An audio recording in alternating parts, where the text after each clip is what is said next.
I use it for a family. That's why. All right. So, but you're not busy, are you? I mean, you have time and anything else, right? We can talk tonight, and if not, then we can continue some other time. Oh, sure thing, sure thing. Yeah, that'll be great if we can continue it. That'll be really good. Well, what I was All right. very first thing I was curious about. I mean, and then it's easier with you because your language is Farsi. So you, I hope, have a better, approach towards it because I talk to mostly guys from Pakistan and India, and they don't understand when I ask him this question. That when I ask him that when you say Ya Ali Madad as your salam, and who do you refer it to? Do you refer it to Ali ibn Abi Talib, or you refer to Al-Imam al-Hazir al-Mawjud? Which one do you refer it to? Okay, ma'am. So, after you told me that you have 7 years of studies on Ismaili, right? That is correct. That's good. So, what is the big core of Ismaili religion? It's like, we say it as the other Imam, it's the same thing as Hazrat Ali. It's just that they changed their jamia, it changed their body. But the soul is the same soul. I see. So, which is the concept of Noor Ali, I guess, yeah? Exactly, yeah. But that's not a compulsory that every Ismaili should say Ya Ali Madad or something. But me, out of 10, I will say Ya Ali Madad like 2 out of 10. Mostly I will say Assalamu Alaikum. Mostly like 80% to 90% I will say Assalamu Alaikum with everybody. 80%? No, my Akhi, let me correct you a little bit here. I am in a city, I'm in Atlanta, Georgia, currently. And since during my journey of Ismaili studies, I have met, can say, over few hundred Ismailis. I've speak with over 100 Ismailis. I have never met one Ismaili who says salam, especially the one from India, Pakistan, Africa. These 3 gents, the only thing they ever say is Ya Ali Madad. They don't even know how to say proper salam. Yeah, that's what it depends. Like it depends where you go. But me, I told you, if you see Ismailis from Afghanistan, from Iran, or from Tajikistan, they will tell you Assalamu Alaikum like 90% of time. All right. But why do you think that? Do you think it's better to say Salaam Alaikum than Ya Ali Madad? For us, it's the same thing. It doesn't make any difference for us. No, well, I mean, Ali and Allah, Assalamu Alaikum, Salamti, and Ya Ali Madad. I mean, then you especially, there's 2 different meanings of both things exactly. When you say Ya Ali Madad, and since you are Persian speaking, it'll be easy for me to explain to you. Ya as harf nida, nida is for Hazir, al-Hazir al-Mawjud. When you say Ya Ali, it's different. Salaam alaikum have no nida. You're not directly calling anybody for help. You're just telling, hey, may peace be on you. And the other one, Ya Ali, help me out. So it's entirely 2 different things if you look at it meaning wise. It is not. Yeah, the meaning wise is that. I know, but the concept, the core value is the same thing. It's like you need to, your health, be healthy. All right. Or in Arabic, Ali help you to be healthy. Right. And since you're from Iran, you can help me out with one thing. One answer I can never find anywhere, which is the Mahdi. The Mahdi, I don't know if Ismaili do believe that Mahdi gonna arrive or not, because, our concept as Ahl Sunnah wal Jamaat, that Mahdi gonna come at some point of time, when close to Akhirah. Okay. For us, that's the only difference for us, because Ismaili believes that since the Imam cannot die in Ismaili or even in Shia beliefs, any time cannot exist without the Imam. If a time, space and time is very important in every human life. So, if in any time there is no Imam, then it's Qiyam. So, in Ismaili's, how do you say, belief, is because Imam does not die. It cannot go out of this world. Okay. So, let's say for in the time of Musa, Harun was Imam. In the time of Hazrat Muhammad, alayhi salam, Hazrat Ali was Imam. Or because since the prophethood just cut there, so the Imam just continues, because the world can exist without the prophet, but it cannot exist without the Imam. That's why, so So what's the concept of Mahdi? I mean, is there going to be a Mahdi in your time, or you guys don't believe in Mahdi? There's not going to be Mahdi, because the Mahdi is already, like, in our legend, this is Hazrat Ali as the Mahdi. Hazrat Ali is the Mahdi. So yes, Hazrat Ali. But you know that the 12th Imamiyah and Hassan Askari's son is Mahdi, which is also known as Muhammad al-Mahdi, which is also hide in a cave in Surah and Manrah. I don't know if you're familiar with that term, but in Shia, Asna Ashriya, which you guys follow, they are waiting for the Mahdi. He is right now not present. He's hiding somewhere, but he'll appear at some point of time. I don't know if you're familiar with that or not. That's what they block it. So if they are waiting for someone, it means they are not here. They are Shia. They are not in this world.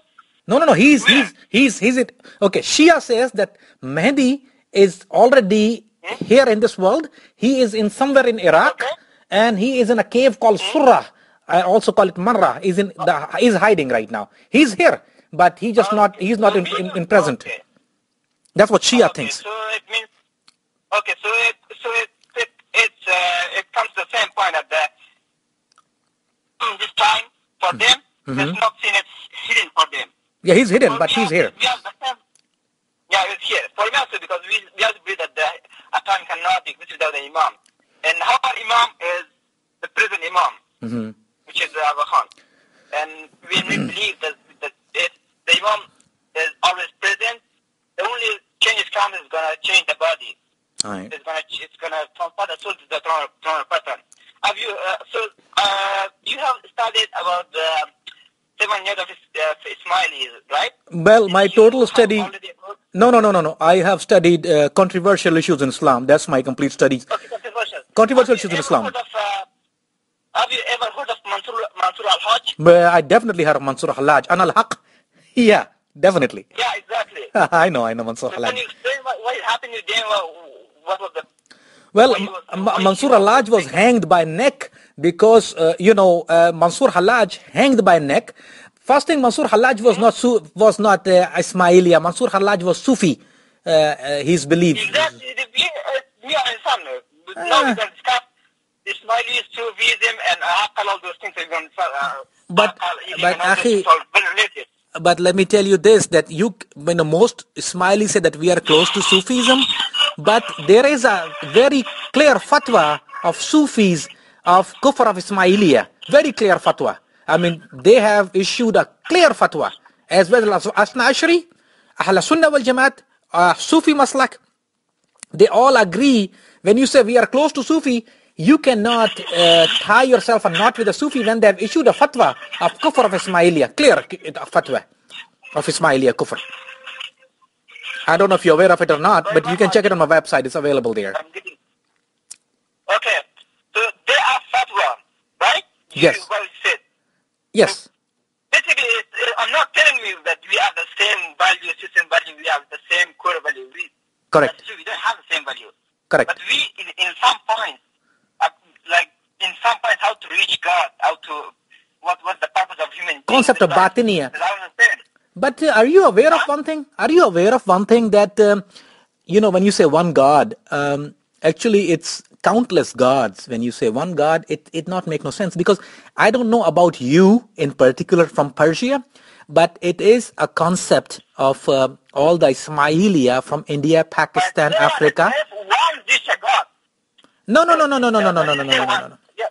Well, I have a book up here, Tariq Ismailiyah. I am sitting on right now Tariq Ismailiyah, which I have it open. I know the whole story, but there is a little bit different in the belief of your, like Persian Ismailiyah, Arabic speaking Ismailiyah, and the Hindi speaking Ismailiyah, the Gujarati speaking Ismailiyah, which is also called Aga Khani, Khojas. The Khojas are a little bit different. In their belief, Aga Khan is the God. They say that he is the God. He is Nurullah. He is not Nur Ali for them. He is Nurullah, and then they say that there is no Allah but Imam Allah. May I agree with you? It depends, and it depends on your administration. How do you start it? There are guys that Ismail that says, yeah, since how do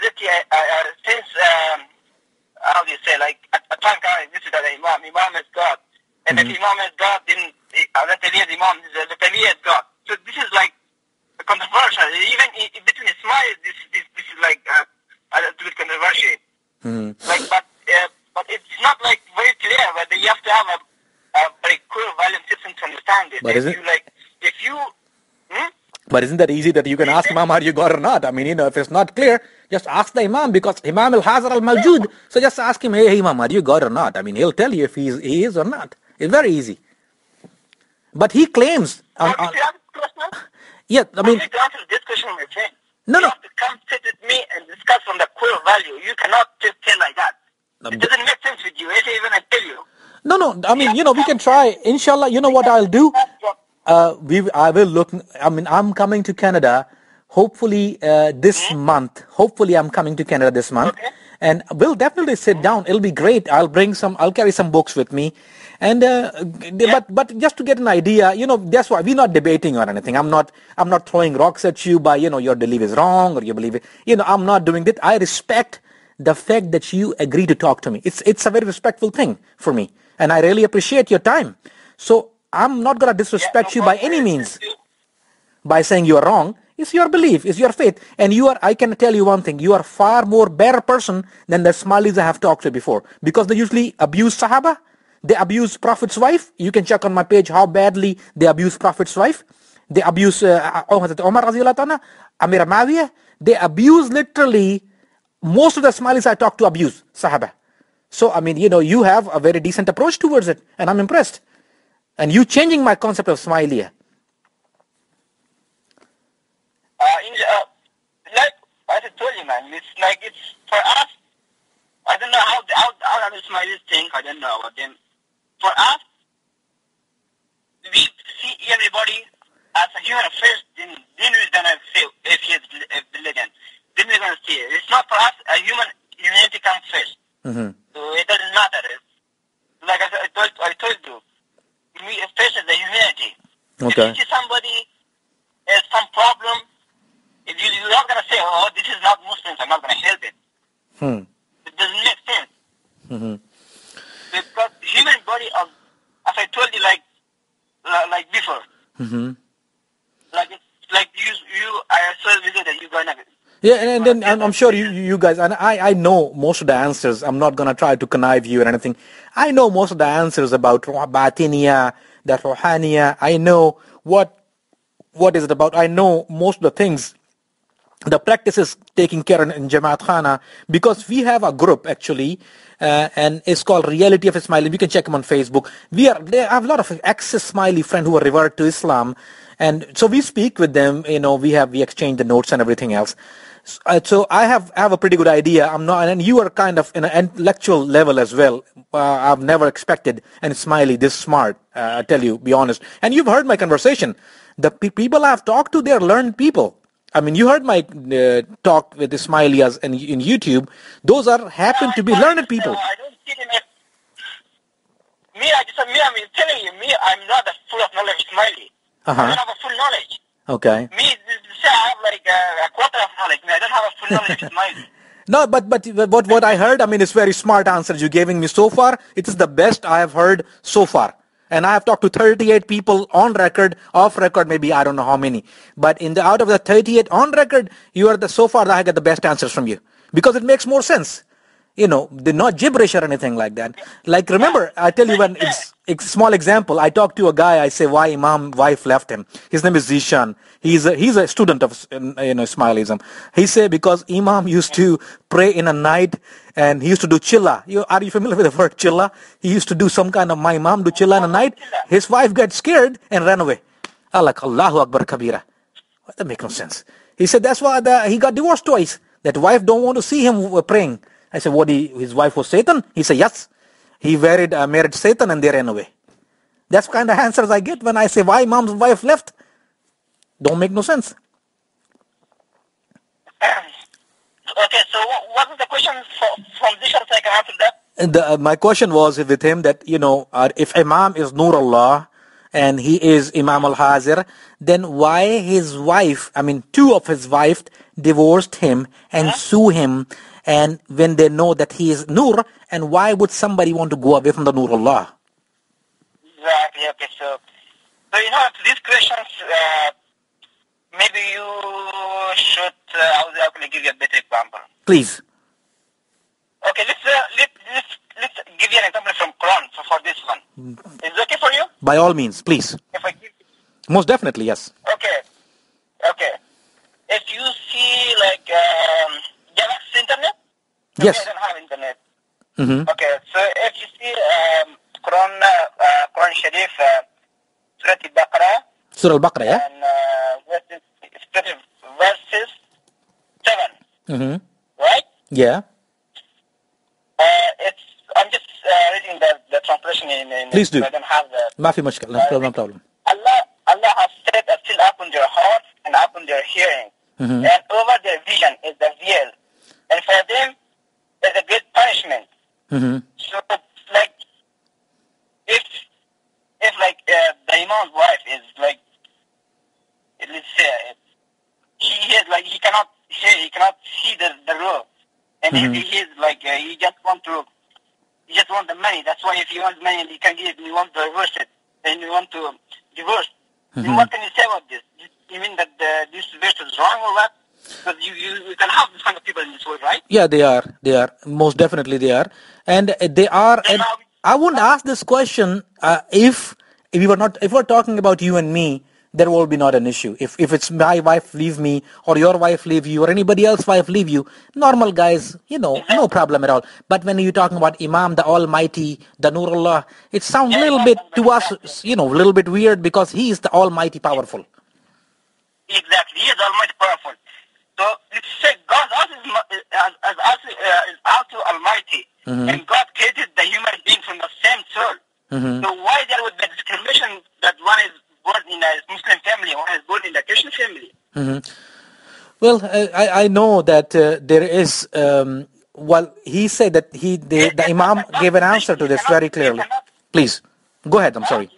So you cannot say that because this is Imam's wife, and he cannot do that, right? Well, So let's give an example. Because this is Imam's wife, so you are supposed to do. You are supposed to see in the right path, right? Yeah, because Imam wife close to Imam. Yeah, Imam wife, exactly. So what's this? Imam. So we say that Imam is gonna see, but Imam's wife is not right person, right? And Imam be able to. I think you were reading about summum bukmum umyum fahum la yarji'un. The summum bukmum umyum fahum la yarji'un, deaf, them, blind, so they will not return to the right path. Exactly. Okay. So Imam should have the power, right? Yes. Imam should have the power to That's what I was wondering, why Imam didn't tell her, hey, listen, hey, summum bukmum umyum, تعالي هنا ما في مشكلة, في الراحة الإسلام في النجاة. I mean, the Imam could say to her, hey, baby girl, come to Islam. ما في مشكلة, please don't be the, like kafir. That's maybe a weird thing to us.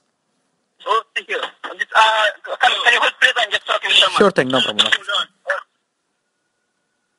Thank you. You're going home? Huh? You're going home? I'm not going home. Just came in. How come? You didn't see me. No, you said I was busy with someone because we have something. I know, but we're talking to you now. Oh, okay. Thank you very much. I will come by later, okay?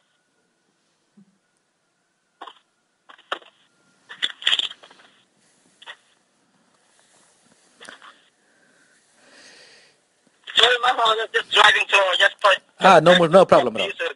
No problem at all. I was standing by. I didn't came by. So, according to us, according as you say, if he is the Almighty Imam, he should have the power to share the right, to show her the right path, right? Correct. That's what they're all, right? Yes. Both of them. I mean, the first one is Salima and Anara. Okay, okay. If she is the Imam wife and she is supposed to see the right path, right? Yes. Don't you think that the other human beings have the same rights to be shown the right path? As a human being, yes, we should have the same right as, all the humans have same rights. So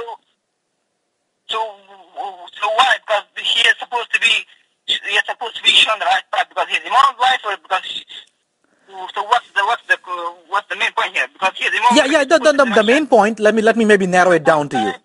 If that happens, I'm gonna say like, well, we all came from the same soul, and we have the same value to you.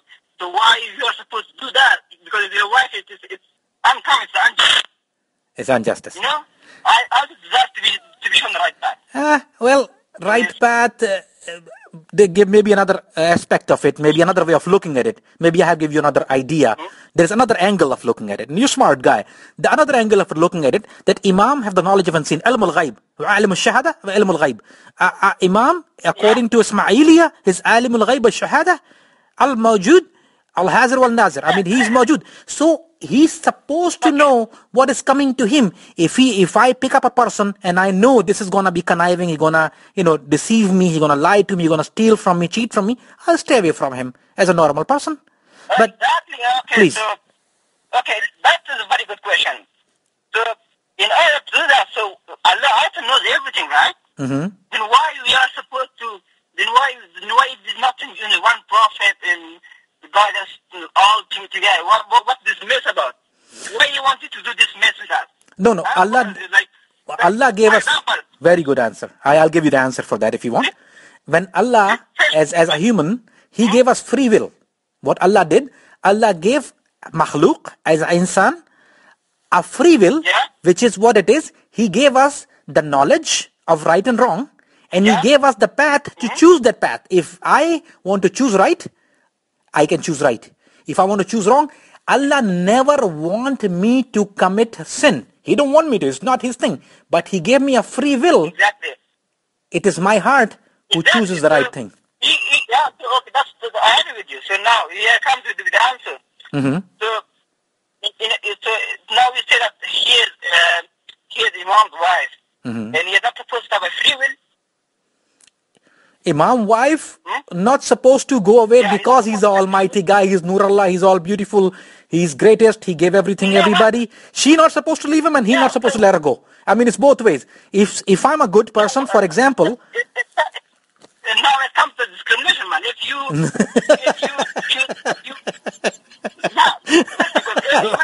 I like the way you put it, discrimination. No, I can't leave Imam. But the thing is that if you close to your Imam or anybody, I know a lot of Pakistani guys or girls. I tell them, I tell them like that. I say, listen, if you go close to your Imam, how much you love him? Say, love Imam very much. I say, if Imam beats you with a stick every day, would you stay with him? He said, if he kill us, we stay with him. I said, that's beautiful thing. So that's the spirit of a normal Ismaili. They love their Imam so much, they keep their pictures in their house, in their heart, in their cars. Everywhere you go in their businesses, they keep his picture. And then they love him so much, they say even if you somehow, I tell you, some it happened in India, Pakistan, and also in Iran, in Tehran, I have some friends, they're a little bit abusive towards their wife. But their wives, I asked the girl, why don't you leave him? You a little bit, he'll hit you a little bit right and left. Sometimes he's not nice with you. I love him. I said, oh, you love him so much, you take his, abuse a little. So, it sounds a little bit Imam, Noor, all that thing. It looks beautiful in all the pictures and all the words.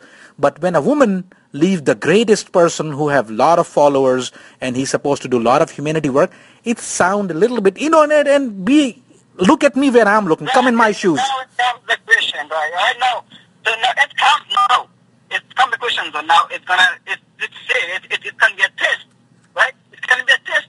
As Allah said that it can be a test for his follower. So which one are the strong will and which one are they going to create doubts in his mind? So what's going on with the Imam? Why is leaving him? Isn't this like a test for us, for Ismaili? Mm-hmm. Can it be a test? Well, what's going to happen to them? Okay, maybe make it easier for both of us. What's going to happen to this woman who left Imam? Are they going to go to Jannah or are they going to go to Jahannam? Because they left Imam. What's going to happen to them? What's the end result? I don't know that.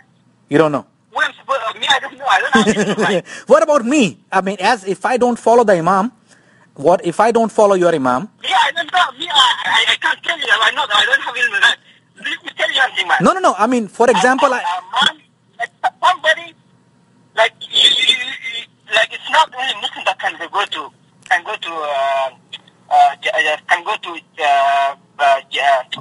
Jannah, Jahannam, yeah.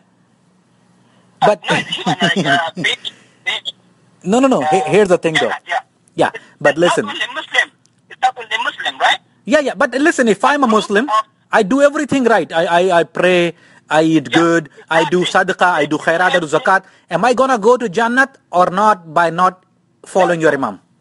If you do everything right, why would you go to Jannah? Why would you go to Jannah? You should So- go to Jannah, right? So it's not important to follow the Imam then. Anybody who don't follow the Imam, do the right thing, will go to Jannat. That's what you're telling me. No. It's not important to follow the Imam, but It's not. in order to Correct me again. Are you telling me it's not important to follow the Imam? Huh? So if anybody who do right thing and don't follow Imam still will go to Jannah.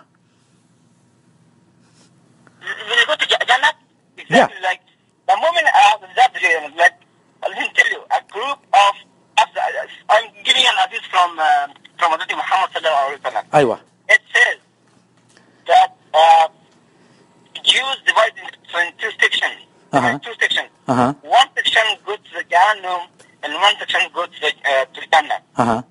What does it mean? And a Christian divides into two sections. Uh-huh. One section goes to Jahannam and one section goes to the Jannah. Okay. Muslims divided into 73 sections. Mm-hmm. One section go to the to Jannah and one section go to Jahannam. Okay. So that's how to clear it out, the concept that it is not important. I mean, a person still will go to Jannah if you don't follow the Imam. So that's how to clear out. I'm not arguing on that point. But here's another question. When you guys tell me Hadith and Quran, most of Ismailis I talk to, including you have mentioned Quran to me. You say Surah Baqarah, and you say, let me give you Hadith. You mentioned me both Hadith and Quran. But my brother, Quran and Hadith have some other things as well. I mean, but which you guys don't follow. Like Quran has, or Hadith talk about, Quran and Hadith both talk about namaz. They talk about roza. They talk about hajj. They talk about zakat. But you guys don't have that all. Okay. So now it comes to namaz. Uh-huh. What is namaz? Tell me. What you should do namaz? Just tell me. What I should do in namaz? So I can answer you. Ask the question again. I didn't understand quite a bit. Okay. Listen, what is the purpose of namaz? What is the purpose of namaz? Remembering Allah 5 times a day. Yeah, I can do it in my heart. I don't need to. It's always in my mind. It means that I don't need to do a namaz because it's always in my mind. I always remember him. But how about Ali? What Ali was doing, I don't even follow what Ali do, because Ali used to follow. I mean, when Ali can go on a masjid and pray 5 times a day. It's an example. It does not mean that it's an example. I'm telling you. Yeah, you're giving me an example, but not do namaz. No. The question is that namaz, I mean, it's a clear aura in Quran of namaz. Clear aura. Clear aura in zakat. I mean, all the arkan. But you guys, when you talk to me, when you say, okay, you know what, I tell you something in Quran and Hadith, then it comes in my mind that what about Quran, what other orders in Quran and Hadith? Quran and Hadith talk about a lot of other stuff which Ismaili don't follow. So you pick and choose, kind of, that in that case, it's Quran. So which one? So you tell me which one doesn't Ismaili follow? Which one does? So you tell me which one does not follow? Nothing, none of it. Like fasting is namaz. Tell me one of them. Let me give you the arakan, which is the 5 pillars of Islam, which is one is namaz. Okay. Second thing is roza, which is fasting, sayum, and hajj, which is pilgrimage, zakat, which is and then namaz, roza, hajj, zakat, and then tawheed. But we're not going to go on tawheed because that's going to get a little bit messy. But namaz, roza, hajj, and zakat, all 4 of them, Ismail, please, go ahead. Now tell me what is namaz. So tell me what is namaz. Namaz is remembering Allah 5 times a day. The way it is ordered. I told you I can remember Allah anytime. It doesn't need to be 5 times. It's always in my mind. It can be. So why should I do namaz 5 times? I can do namaz 10 times, 1,000 times. But you can do that. But but that's where the submission comes from. Islam meaning submission. And submission means that what is order and how is ordered to Allah from Allah. The way it is ordered from Allah, that Allah have said something in Quran. And then what happened? It comes in a hadith the way, because Prophet showed us how to do it. Like for example, we don't do anything on our own because kullu bidatin dalala wa dalala nar jahannam, because everything we do on our own it's a nar Jahannam will take you close to Jahannam. For example, it's 4 rakat, 4 rakat, farz and zuhr salat. Okay? I cannot pray 6 rakat. I cannot pray 8 rakat. Okay. Because Prophet teaches and showed us, and Ali teaches, and Abu Bakr teaches, and Umar teaches. From that day up until now, it is 4 rakat farz. Now you say, you know what, I can do it in my heart. Make no sense. Please. Okay, so we come to the point that there are rakats, right? So it should be done. No, namaz. I mean, you know, but the order of namaz. Correct. Now it comes. Okay, so now it comes. It comes a question of rakat, which Shia. No, it's a question of namaz, which is Shia, Sunni, and every school of thought agrees upon. No, because you see the count, the rakat says it's. But you saying, you know, you cannot say you cannot. You say I'll do it in my heart. You cannot just in your heart. There is no namaz. You can remember Allah in your heart, but that don't call it namaz. They don't free you from ordering the element of Islam. Islam say pray namaz. Remembering Allah in your heart is remembering Allah, but you're not praying namaz. So it means remember Allah. So it means is something else. There's an order of Allah is pray salat. This is the order from Allah. Okay. Pray Allah. Hukum Allah. So as I told you, man, you have to be logical. Mm-hmm. The logic is because Islam is the religion of logic. It's Islam deen mantiq. Islam is logic, but Islam it's order of Allah. If we start doing mantak, means if 5 people have a different mantak, then 5 people can do 5 different things. My friend, Islam maybe Ismaili is mantak, but Islam as a religion is what Qala Rasulullah, what Rasulullah said, what Allah have ordered him. That's what Islam is. It means for you. No questions in Islam. Like for example, don't eat pork. Now I'm gonna think of mantak of eating pork, and if I don't find the mantak, I cannot start eating pork because it's no mantak. If there's somebody say, you know what, that pork, I'm not allowed to find mantak because this is what Allah subhanahu wa ta'ala order and Rasulullah have said and showed it to us how to do it. This is the difference between, and it's all the school of thought in Islam agrees to one thing. All the school of thought, that there is no question when Allah ordered it. If it's from Allah, exactly. Please. So what you mean that? So what you basically mean that Islam is not a religion of logic. It's not right? Islam, That's what you mean, right? what I'm telling you, Religion of logic. Islam is a religion of following, submission. Islam is a following. Islam means submission. You submit to Allah often His orders. If you start finding the logic, It means that you blindly submit to something, right? If you don't know it, if you don't understand it, so you blindly submit to something. Atiullah wa atiur Rasul. Definitely. Atiullah wa atiur Rasul. Atiullah wa atiur Rasul. You are said Allah, you follow Ati of Allah. Atiullah wa atiur Rasul. Khalas. If you start finding logic, So now Please. how are you gonna prove this to an atheist? we're not. How are you gonna prove this? This discussion, if it was an atheist discussion, it won't be Atiullah wa atiur Rasul. We're not talking about Quran then. Then we're talking about a logical question, but we're not talking to, if you were an atheist, we wouldn't be having this discussion right now. No, this is the take out of this question right now. So what you say because all the others from whom Allah, so how are you gonna prove Allah right now to an atheist? Then we just, no, not bringing Quran in. Logically. When we talk, if we're talking to an atheist, then we will not be having this discussion of namaz on that time. If we were talking to an atheist, we're talking about existence of Allah subhanahu wa ta'ala. It's a different subject, existence of Allah subhanahu wa ta'ala, and Atiullah wa atiur Rasul, that follow what Allah's order is, follow what Rasul order is, then it's a different issue. Now, Please. so now, because me for the first time I have heard from someone that says that Islam is not the religion of logic. It's my first time.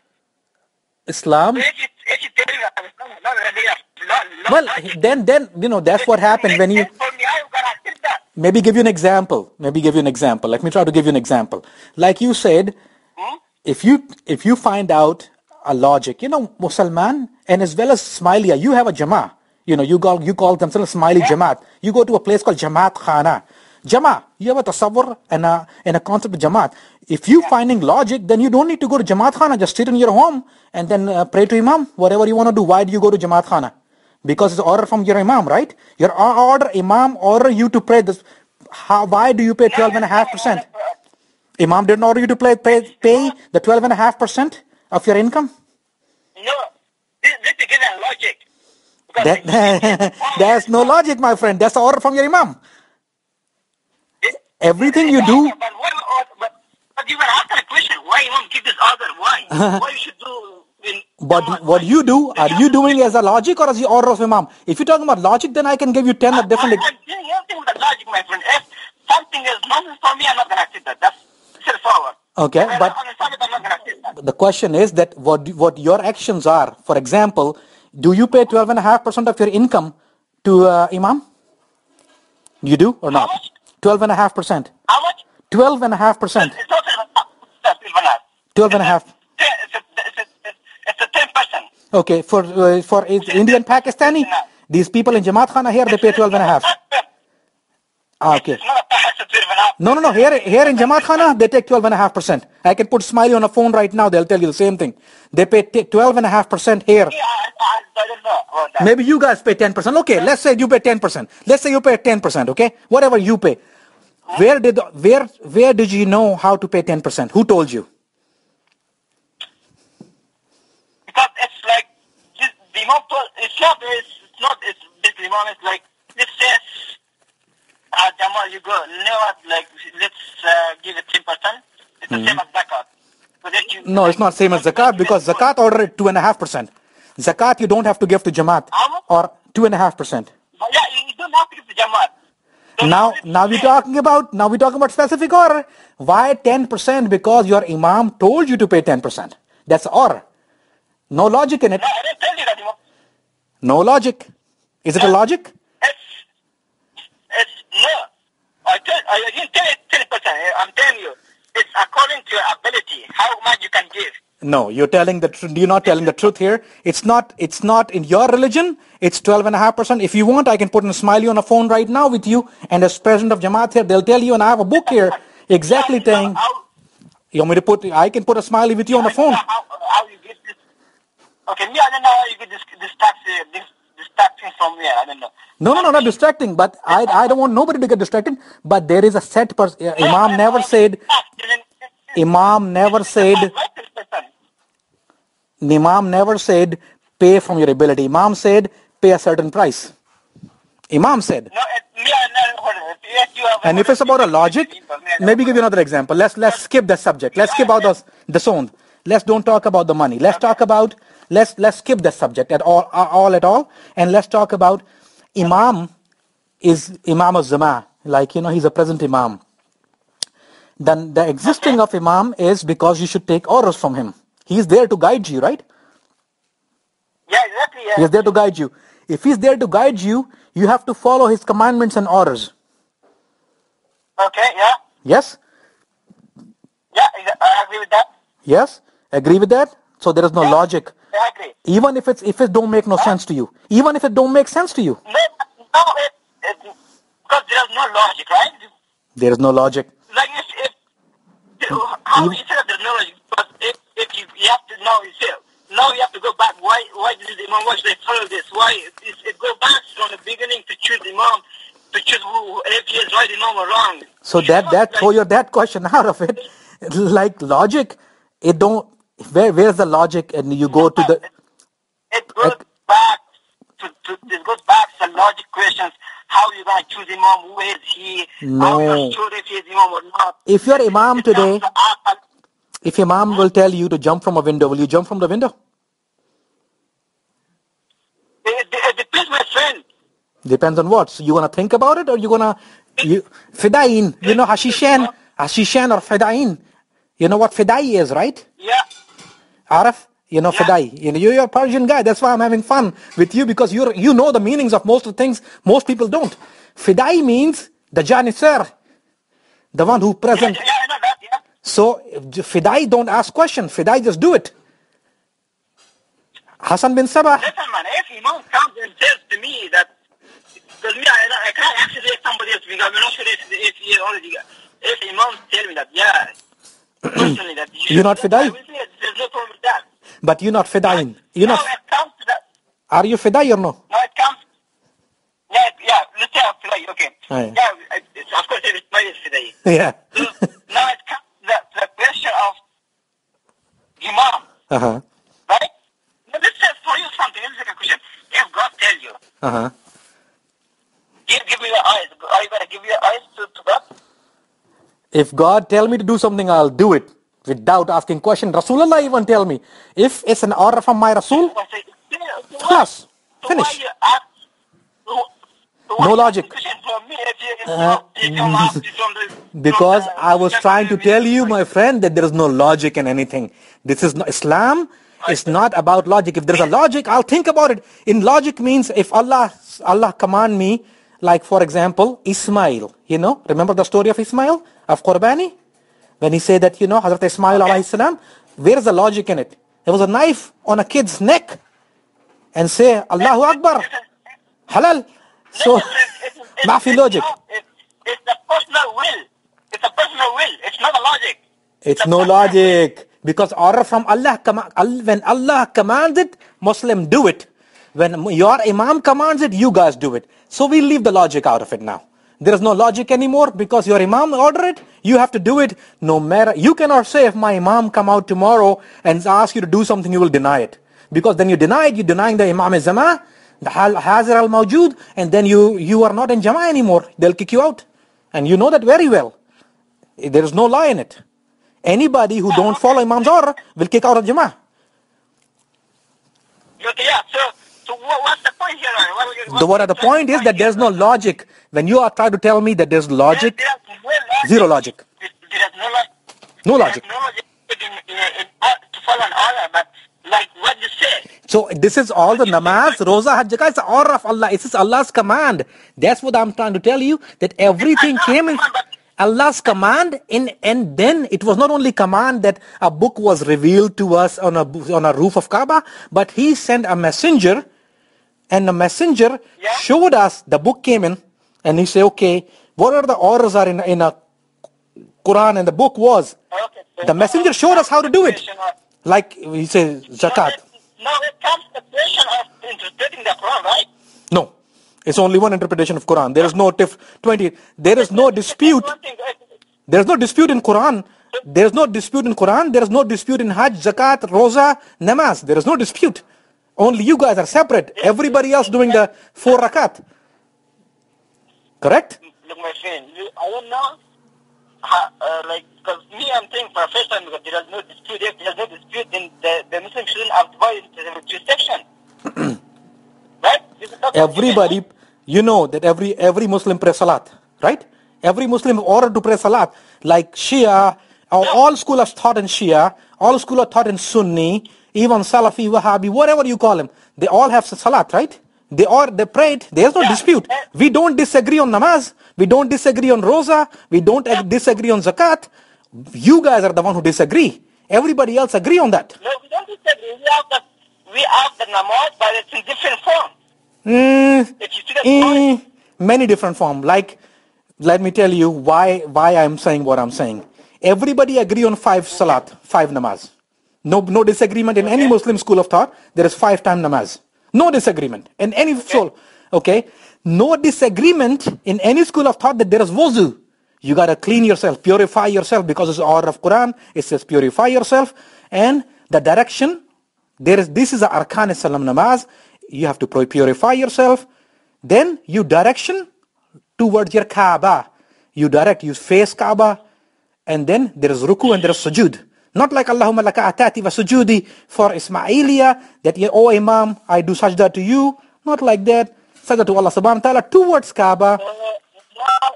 Now it comes the question of disagreement. What we are talking about, now we are talking about the zahir of something. But we don't follow the zahir because we are following the batin. Correct.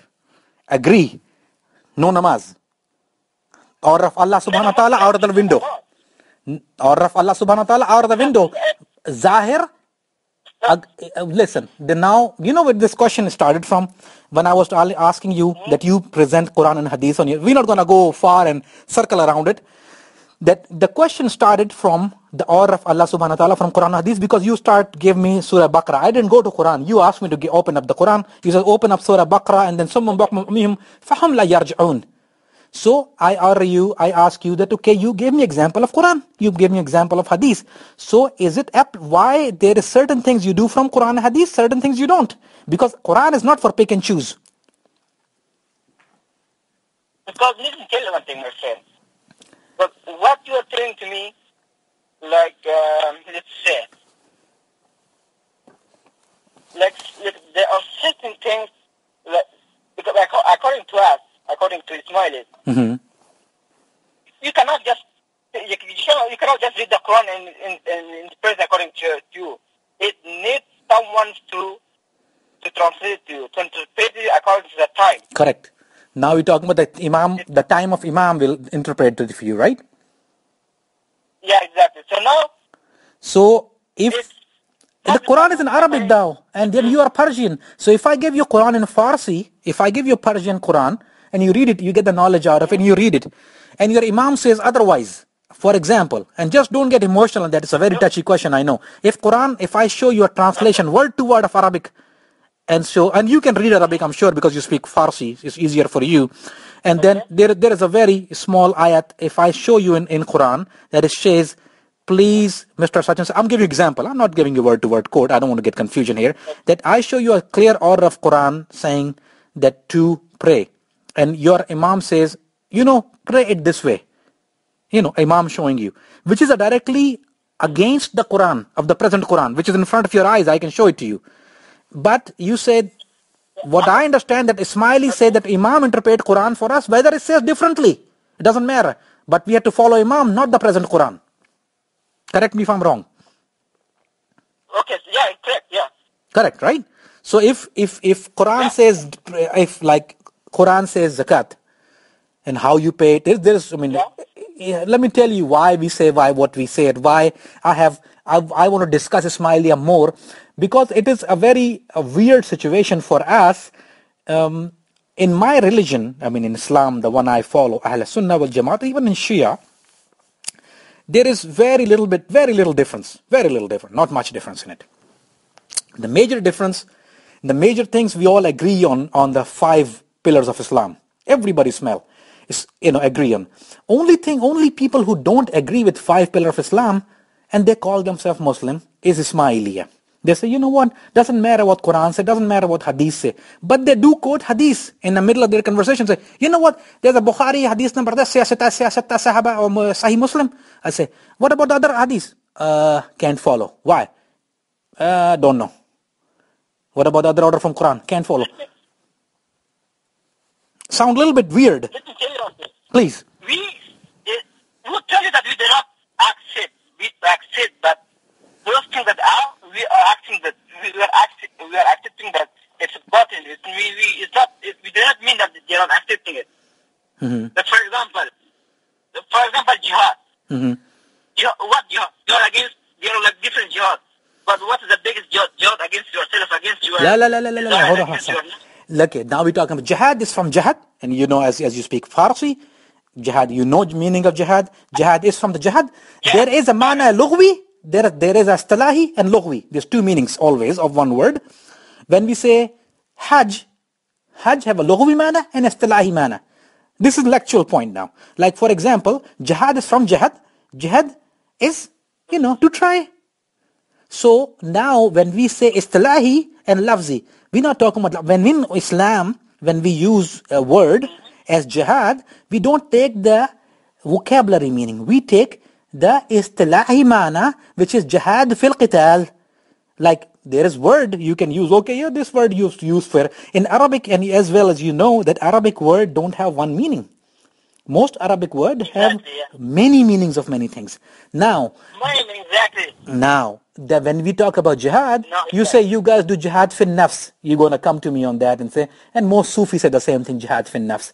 But when Quran says about jihad, The Quran did not say I can go over and with you on point over point over point. Fil jihad fil qital. But Ghazwa of Rasulullah have done jihad and Sahaba have done jihad, and there is thousands of examples of jihad fil qital. And you say no. You know what is better? The fazilat of jihad from Quran. I can open Quran to you and start reading it from verses by verses by verses of jihad fil qital. So it means just because that's perfect. I agree with you. For example, if you are being attacked, like you are. The condition of jihad is I can tell you, just to help you out, not only attack. The condition of jihad is, the very first thing is that you have to defend your land. You know, the zameen of Allah, the land of Allah, with the law of Allah. You have to protect that. That is mandatory for Muslim. But the arkan, which will get a little bit technical, and I prefer not to go over, because we both will wrap it up so bad if we go towards jihad, because the subject is not jihad, because that is not the only thing you guys disagree. You guys disagree the basic fundamentals. With on every day how I live and how you live, very different. So, you know, we and you do not planning to go to jihad anytime soon. I am, not anytime soon, but inshallah next month. I'm coming, I just came back. But we're not going to talk about jihad, but we talk about how about our daily life, the way we live. Like you live, you say you go to Jamaat Khana one or twice. You know, you have 2 dua in a day. I have 5 namaz in a day. In month of Ramadan, I spend 30 days fasting, man. And you guys, you know, you are better than me. You guys don't have to fast. You know, it's hard for me. Sometimes 12-hour fast. Zakat, I pay 2.5%. You guys have to pay. You're a little bit tough on that. You pay 10%. Ismailis here pay 12.5%. That's mandatory. So we talk about the everyday thing which me and you do is so different from Islam, which I follow. And you said that is Imam interpretation, which is absolutely understood that Imam have ordered you. But don't you think that Imam order on his own? How did Imam have the knowledge of it? Is it a messenger? Is there somebody sent wahi? Here comes. That's what I was looking for. Please. So now, how you are supposed to know? The James Bond is here, man.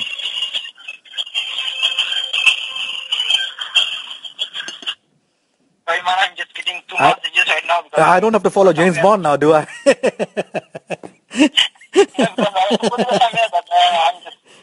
So now, in order, now it comes how the Imam gives this knowledge. Yes. Right? Yes. How will you do it? How you're supposed to know if he's the real Imam or not? There we go. Now we need to know that. Yes. This question of that every Ismaili should know, and I think they know it. They don't. So now, you know, when you say that you have started, let me just tell you, let's open something here. Mm-hmm. What is it? So when it comes to the knowledge, right? Mm-hmm. Because without the knowledge, you cannot know anything. That's the fundamental of the Ismaili belief. Mm-hmm. But that we need to have knowledge, then you cannot do anything. It's like you are in a blind fold. Mm-hmm. But what? So let me say, how you are going to acquire knowledge? How would you know that? How would Imam know what he knows? Let me just tell you, just repeat something. Mm-hmm. So, okay, finished it.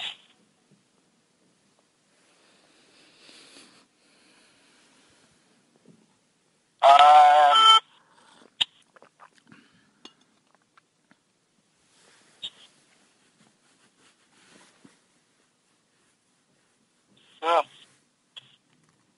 now we have to go back to very beginning of it. Let me grab the book then. Okay. Yeah. But I don't it's Let me tell you why. Maybe I make it easy for you and for other listeners. Bond is here again. So what was the question? What did you say? Okay, I say maybe give you a little bit, maybe elaborate with my question again to you. Why I say what I say. Okay. Because as a belief of Ahl Sunnah wal Jamaat, Ali got the knowledge from Rasulullah. He was a student of Rasul Ali was a student of Rasulullah sallallahu alayhi wa sallam. Ali al-Karamallahu wajh, raziyallahu an, was a student. He acquired his knowledge. Yeah, that's Now, how is the Imam of present, Al-Imam al-Mawjood, how is he getting his commandment? Look, the Imam of the... That's why, that's the problem. The problem arises between the Shia and Sunni. The Shia say Imam has a better position in the Prophet, and the Sunni said no, the Prophet is the higher position than the Imam. That's the question right now between the Sunni and Shia. Yeah. I mean, we have that kind of that goes on. But do you know I'm not distracting you from the question. Just let me insert something here a little bit on the side that, Shias are not very happy with Ismaili. And I'm sure you how long you been, I mean, you speak Farsi, so you must be from Iran. So, Shias are not very happy with Ismailis.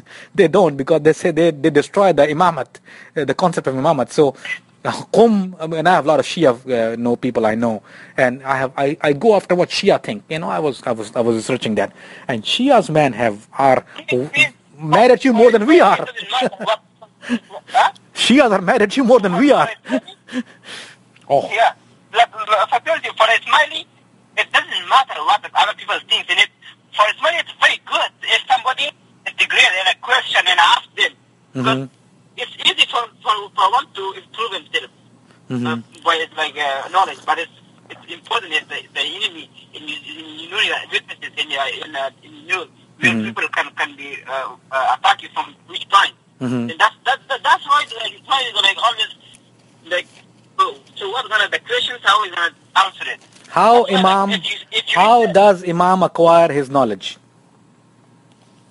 If we have to, in order to answer the questions, we have to go to the very beginning of Aql, feeling, nafs, modify, and all those things. And it's not possible enough for me to explain everything for you. No, you can just, give me an idea. You can give me an easy one that how does Imam, what Imam knows, how he know all that.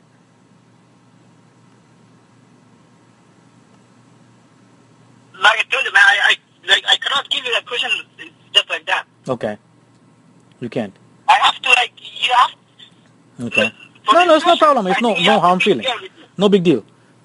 I mean, and I really respect that answer. I respect that answer more than a wrong answer.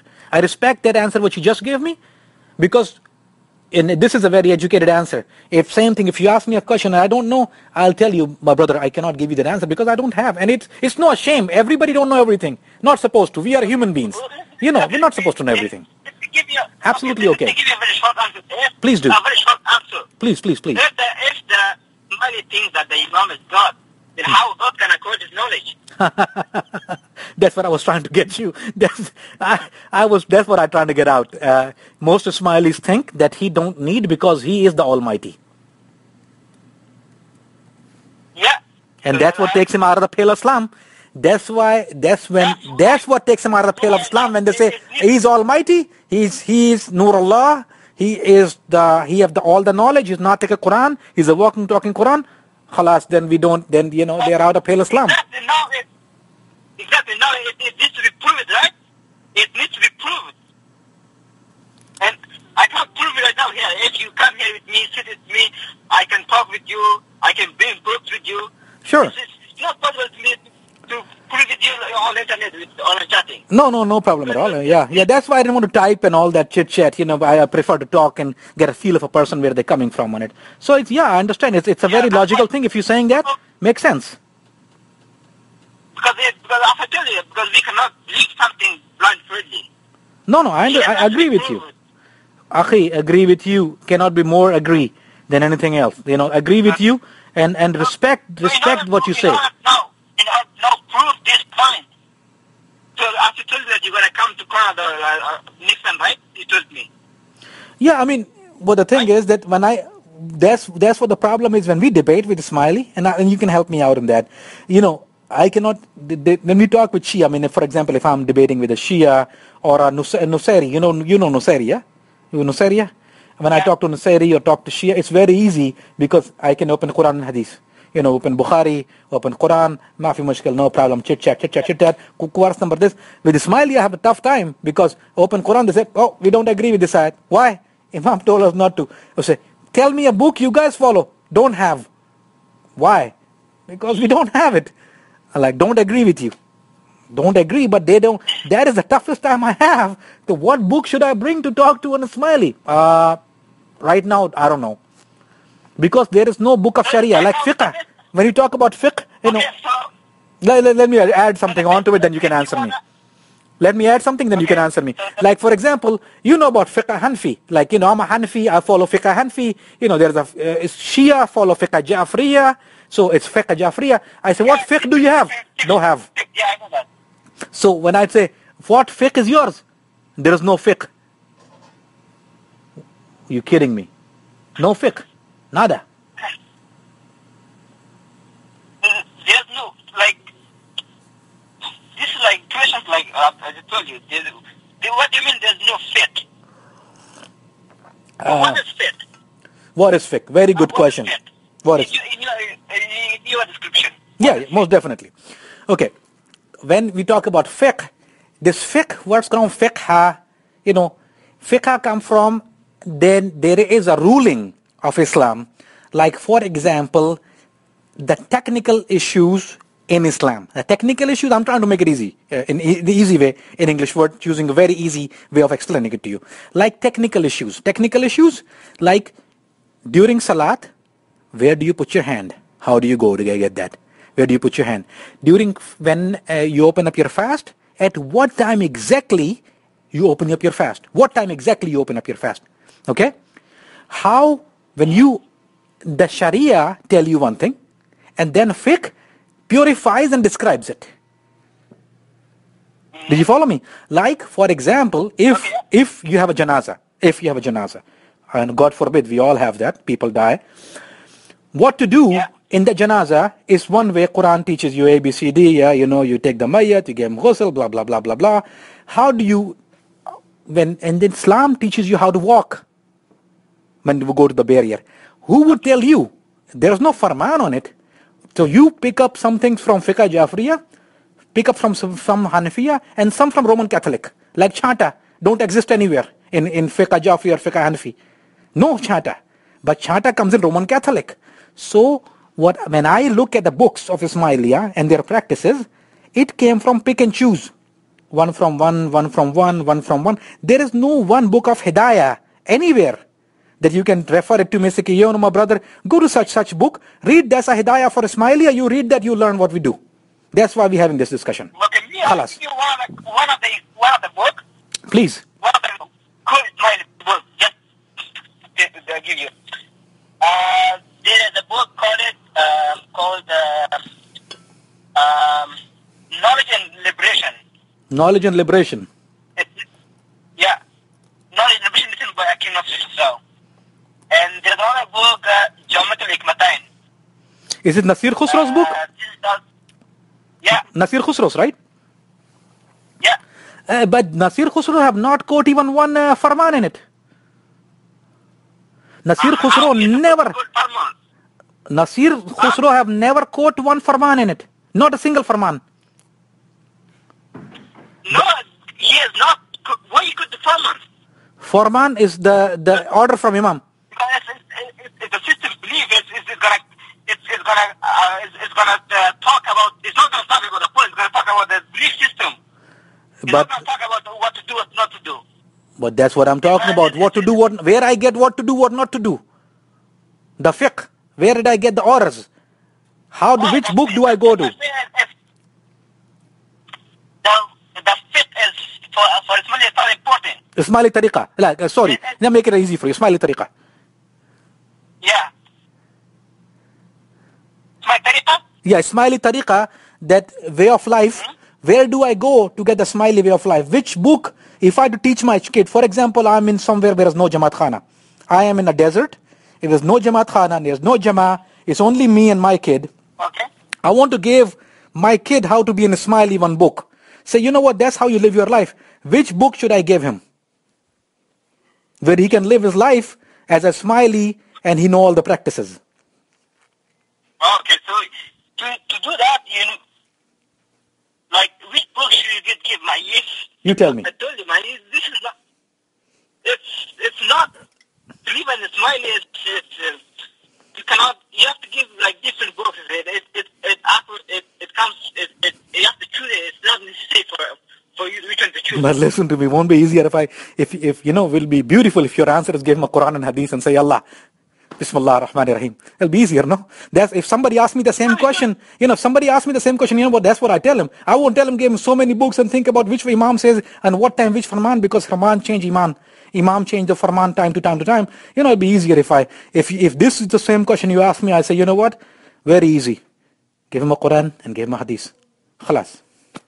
Life is finished. No, but you told me you don't have any books, so which book should I give you? Don't have any. Right? And when I ask you this question, I already knew the answer of it. When I ask you this question, I already knew the answer. I already knew the answer because the Ismaili tariqah, they call it Batini and Rohani, and then there is no particular book about the order, the way you spend your life as a Ismaili. There is no one book which is called Ismaili tariqat. Mafi, nothing, nada. Yeah. Everything is hard to just to system from Jamaat Khana. Because it's up to from time to time the tariqah. Correct. This changes. You don't know what is going to be the way to do change from Hazrat Ali to every Imam. It changes because Ali's tariqah, Ali's life was something totally different than the present Imam's life. Totally different. Exactly. He orders something different. That's why.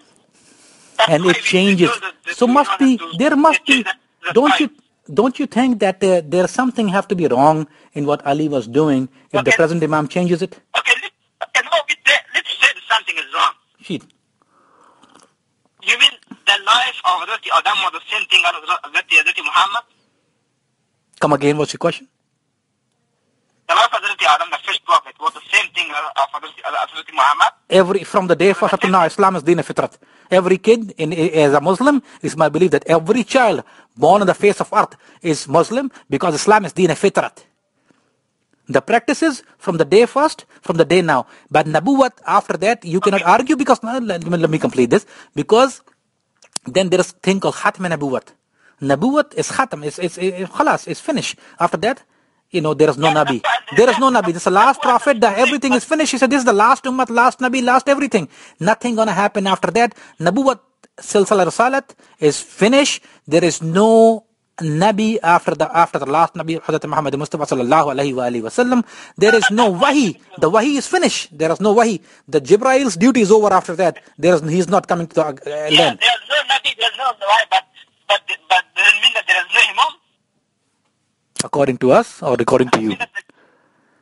Then I'm going to go back to the same question. And then, why when we talk about, are you familiar, how well do you know the present Imam? How well do you know? Are you very much knowing his day-to-day life?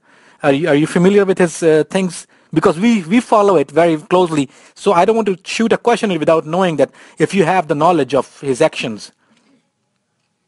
I don't know what he is doing right now, but he is doing. I don't know that.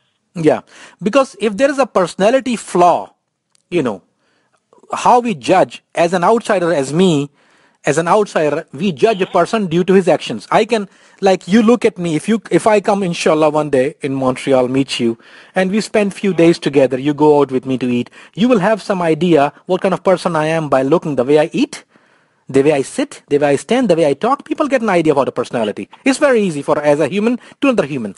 So what we do is we judge a person with his actions. And the action in nowadays is very open because it's easier. Everything Quran says, if somebody denies, okay, like your Imam, present Imam, the problems he have in his life, his son's life, his grandson's problem, his mother problem, father, grandfather, and it's a great history study. Like for example, I give you a very current example of Andrew Ali Aga Khan, the grandson. Sorry, Andrew Ali Aga Khan is about Andrew Ali Aga Khan. I don't know if you're familiar with him or no. I don't know if you know him. No, not with him. Okay, go ahead and Google it when you have a chance. Andrew Ali Aga Khan. Check him out. the release about him, and write this name down and promise watch this out.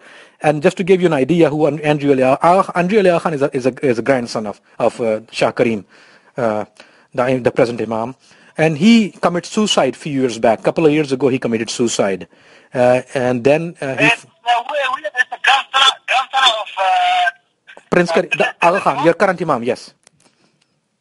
He's a grandson of current Imam. His son is not still doesn't have any child right now. No. This is the grandson. Listen, this is no the grandson. This is the sister.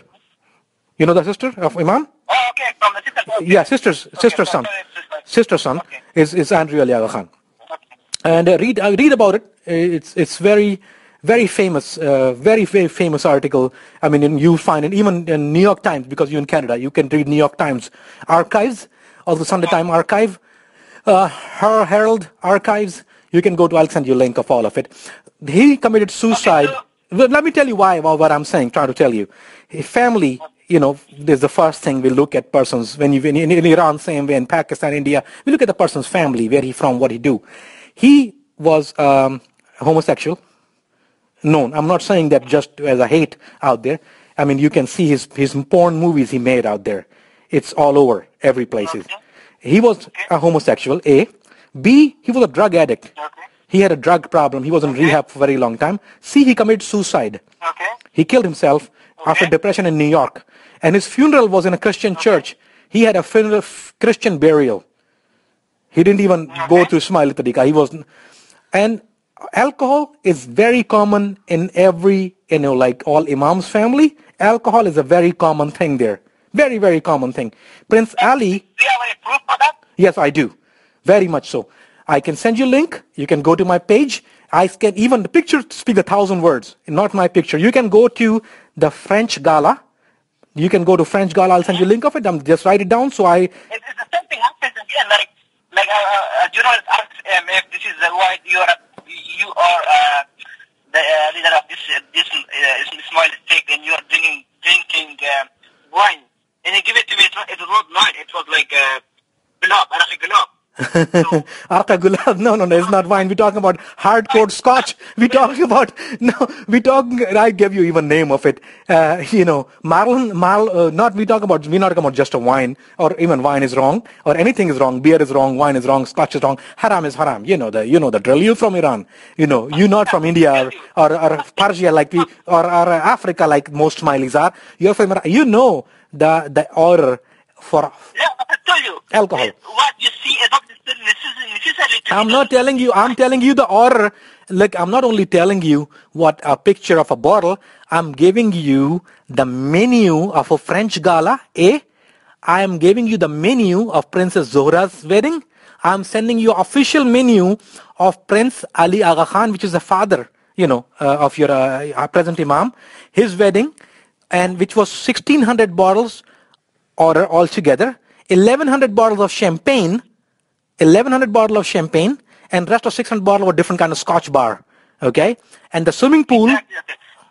And I'm sending it to you all that. It's no question asked. I mean, and I'll send you all that in your link. For me, it's okay because for me, if what you say is shut up.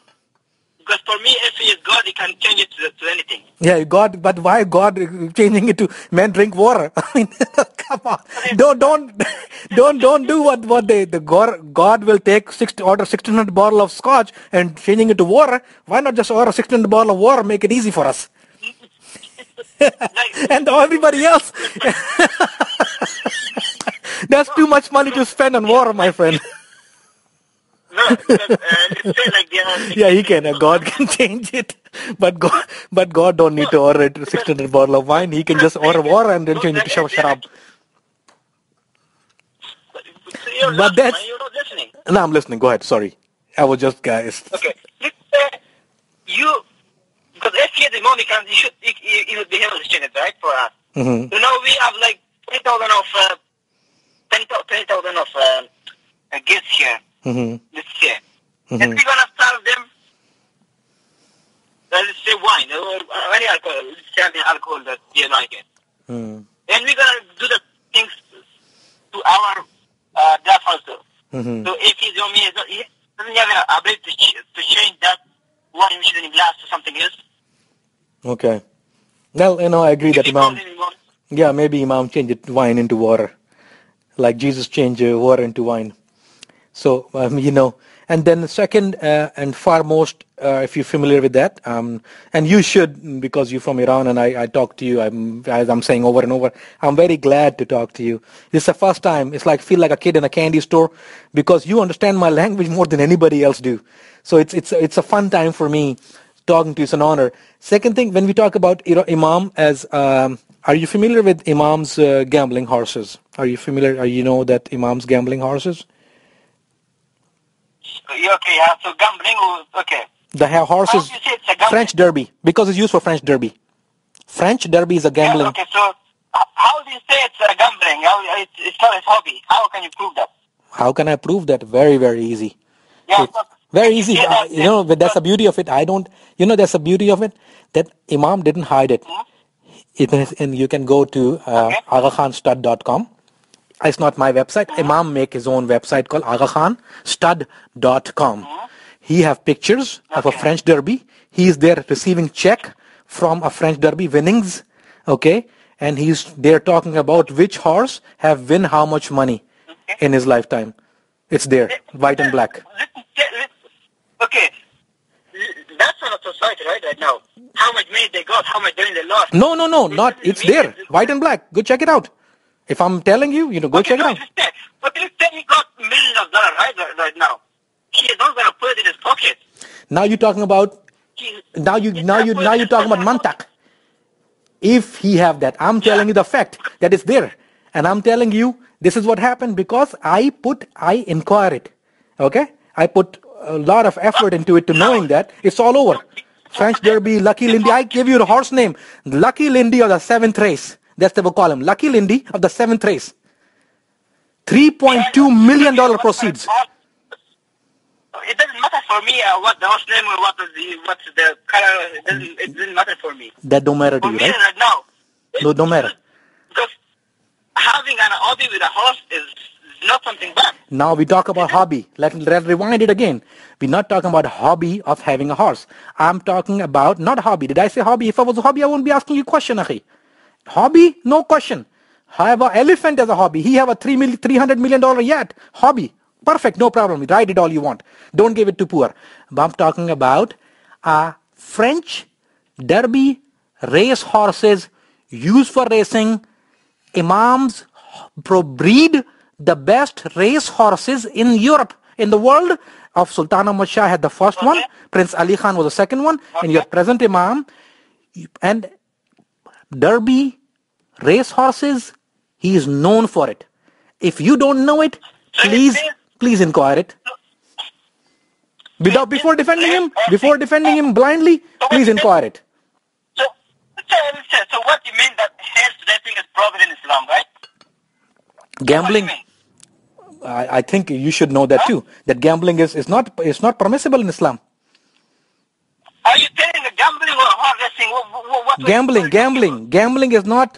Gambling is not permissible in Islam. How you? Let's say, because for us, that's an hobby, and what others offer is not related to him. Okay, for you, it's an hobby? No, because as I see.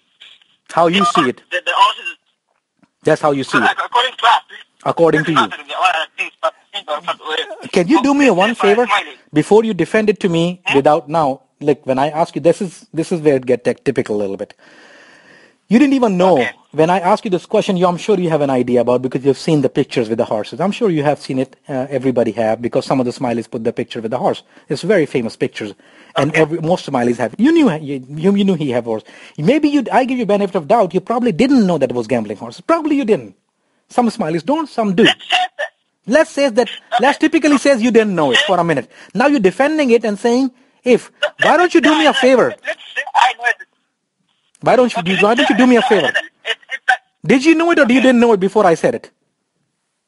I didn't know it. You didn't know it. Okay, can we stop here? If you didn't know it, why don't we do one thing? Before you gave me a justification of something you didn't know from your heart and mind because you don't want to believe it, and I know you don't. Nobody does. Nobody want to believe that. Nobody will believe that that person could do such a thing. Why don't you do one thing? And I promise I'll do the same if it comes to anything like that. That why don't you inquire it before you give me an answer? You go to Jamaat Khana, yeah? You attend a Jamaat Khana. There is a Tariqa board there. There is people. You go to Persian Okay, Jamaat so Khana?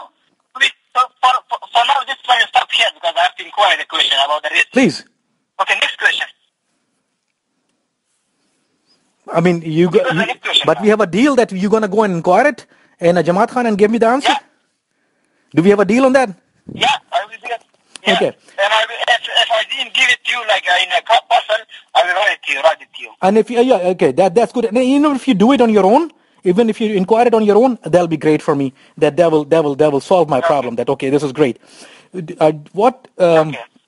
I don't know if Ismaili believe that there will be question and answer when they die, when they go to grave. There's as a Muslim, I know there's going to be question.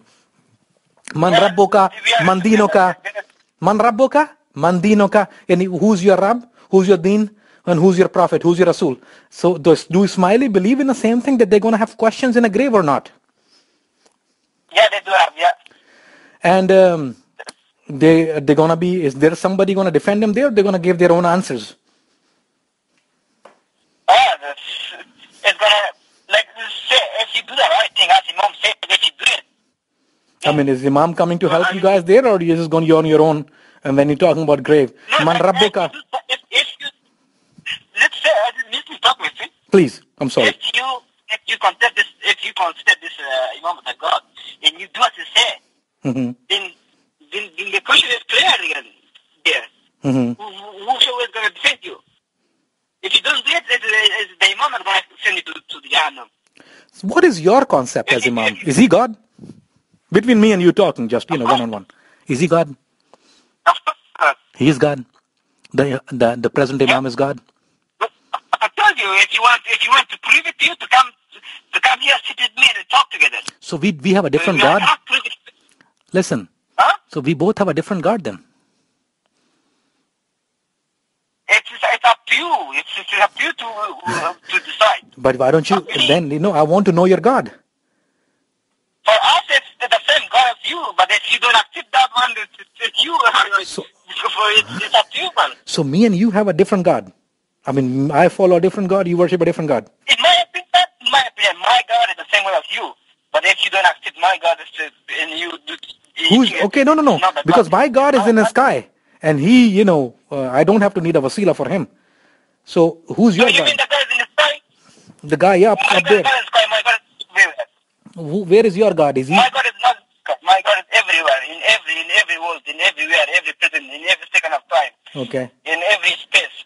Wahdat al-wujud? Your God is everywhere. So, but what is it? The Imam is not God at all. But Imam is not God. Huh? Imam? It's not, for us it's Imam. Imam is the same. It's Imam is the Mazhar of God. The Mazhar of God? Yeah, now we're talking. Mazhar of God. That's the word I was looking for. Mazhar is for people like a face of God. Mazhar of God is a face of God. So you see, when you want to see God, you see your Imam. That's why it's Didar. Right? Yeah. Exactly. All right. So whatever God says, obviously Quran, because, whatever gods come out of God's mouth is the Quran. Because Quran is basically God's word. I mean, if somebody say, do you know what is Quran? He said, yeah, Quran is the word of Allah. It's God's word. So whatever your Imam says, basically it is God's word. And it is Quran for you guys. But you know that's what you're talking about, the Imam is not Quran, it's a walking talking Quran? Yeah. You're talking about it. Why are you asking this question again? I want to see your view on it. I'm not trying to trick you. Huh? So it is your view. You guys agree on that. He is, whatever comes out of his mouth is exactly, yeah. Wow. Yeah, it's like, but it's not like, you see, it's the Mazhar of God, then you have to like go ask it for Noor, and all those things, and you have to like, you cannot like, if I tell you, it's ridiculous, and you have to understand this properly, you have to sit. Did you know that Prince, did you know that your God's father was died in a car accident? Did you know that? Yeah, then you tell me that if you tell me that he also died by a son. He was not a God then. Right? Hazrat Ali was no. I'm telling you that you're God's father. I didn't say Hazrat Ali was a God. For Hazrat Ali was a human being. You know, the guy Ibn Muslman came from back. You know, he stabbed him. Hazrat Ali got killed. Inna lillahi wa inna ilaihi rajiun. But I never said Ali was God. You said your Imam is Mazar Khuda, but Mazar Khuda Mazar Khuda's father was died in a car accident while he was under influence of the alcohol. It's not my saying. Read the news. I didn't say that. No. So you mean that he was supposed to save the father? That's what you mean? Prince Sulaiman Ali Khan, when he got in an accident and he died, the car he was driving, let me tell you what kind of car it was. It was an Austin Martin. No, it doesn't matter. No, just to give you an idea. So how much I know, I'm just telling you, I'm trying to impress you, man. Come on, get impressed that I have knowledge of it. He was driving Austin Martin and he was under influence of alcohol when he crashed his car and he died. Okay.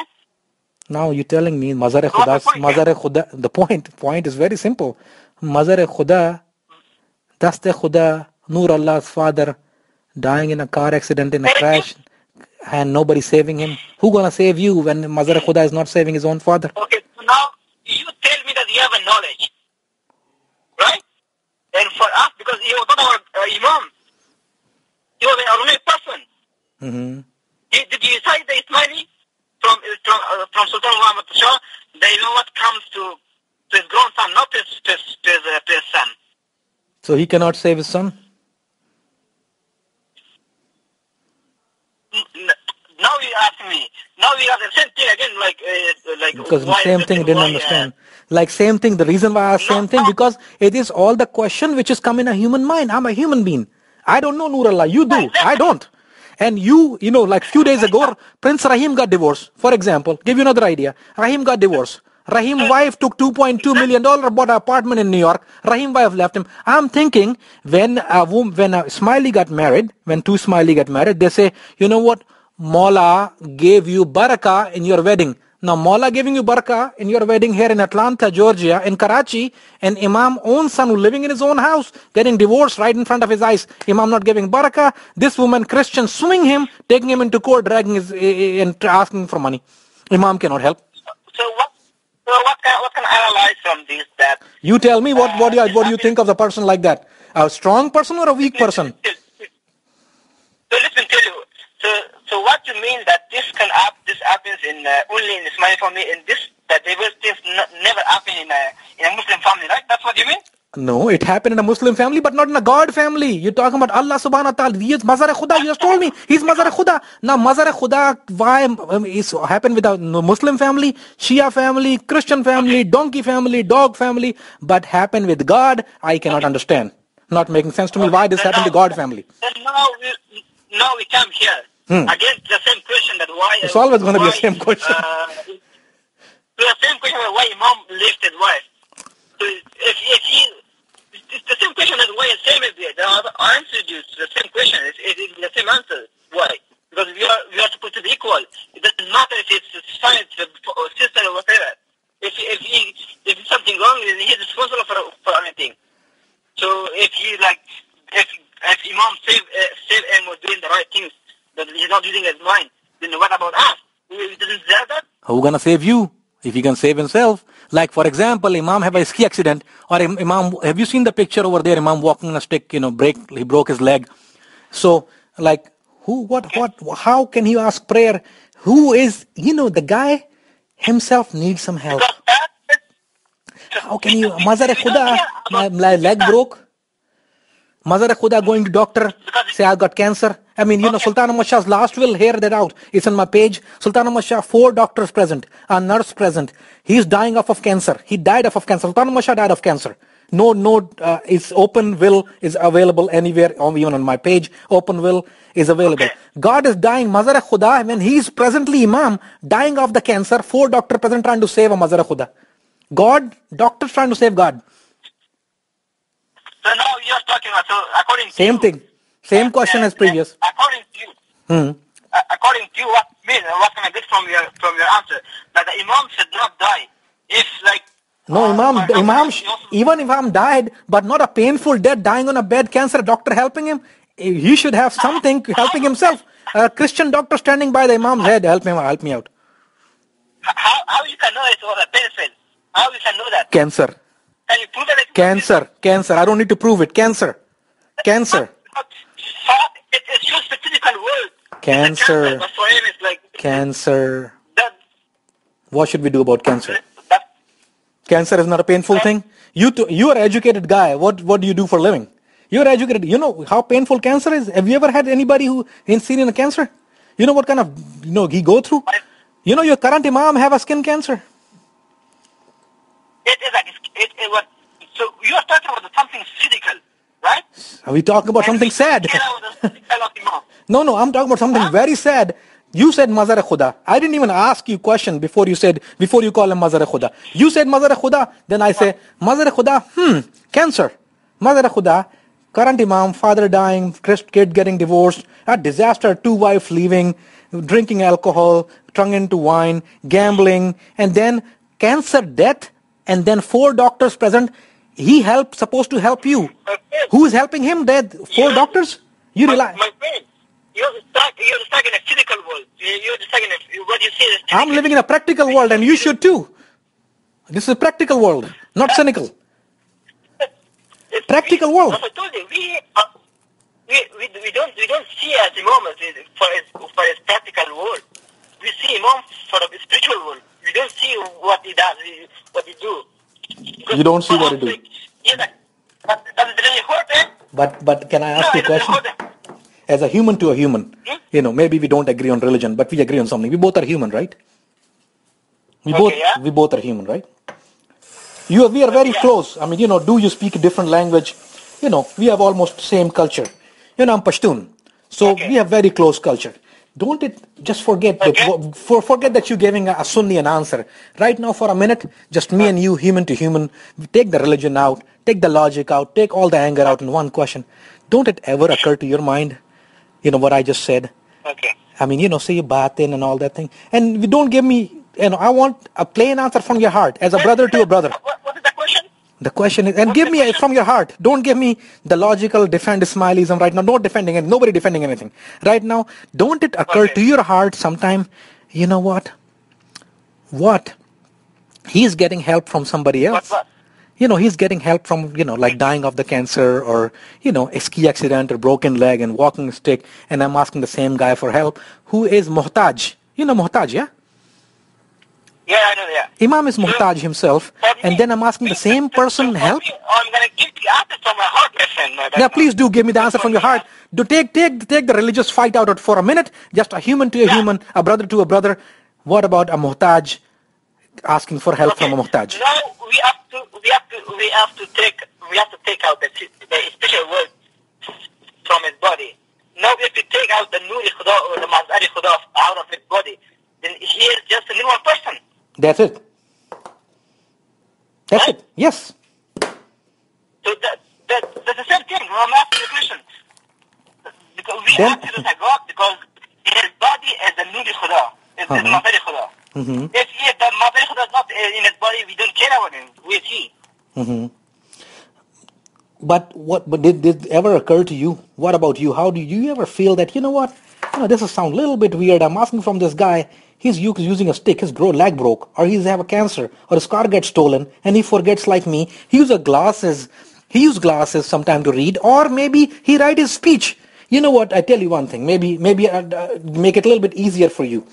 You are kind of professional guy. Sound like it. You're educated. You're in a practical world. Some of my friends. I mean, I've been talking to you. I haven't picked up a book yet. I'm not saying something bragging about myself. I haven't picked up a book yet. No, I had some books. I left them on the side and I start talking to you. Okay? When I had to talk to, and sometimes I do speeches, I do, lectures on controversial issues. I had like 3 hours lecture, 4 hours lecture, never had to pick up a book in my life. Never had to write down what I got to say. I go there, I speak. I have seen the speeches of your imam. Okay? He have to have a paper and a glasses. Okay. He's have a paper, and you can see it yourself on YouTube, the Canadian Parliament speech. I've seen them all. Okay. Using a paper, writing down, and I'm sure, and I tell you a name of a person who write down the speech. I know him because I've talked to him as well. Mm-hmm. Somebody else write down his speech and he's talking to it. It sound weird that a Noor Allah reading somebody else's writing and then with the glasses and making a mistake on that too. When I am not Noor Allah at all, man. I'm a very human, And then, for me, I never had to, when I go for a speech, trust me, I never had to pick up anything. And I'm the lowest category of a human being. Maybe I'm not even an alim, not even a scholar. Please. Okay, so now it comes, because let's take out of the spirituality with that. Let's say for a physical world. And we see that he is wearing a glasses to read, or he cannot walk properly, right? And then reading, don't even know his, okay, and that's physical, but I'm talking about a mental wise. Okay, that's too physical. When I say mental, then he had to read his speech from a piece of paper. That's mental, not physical. So let's add it up. Let's say,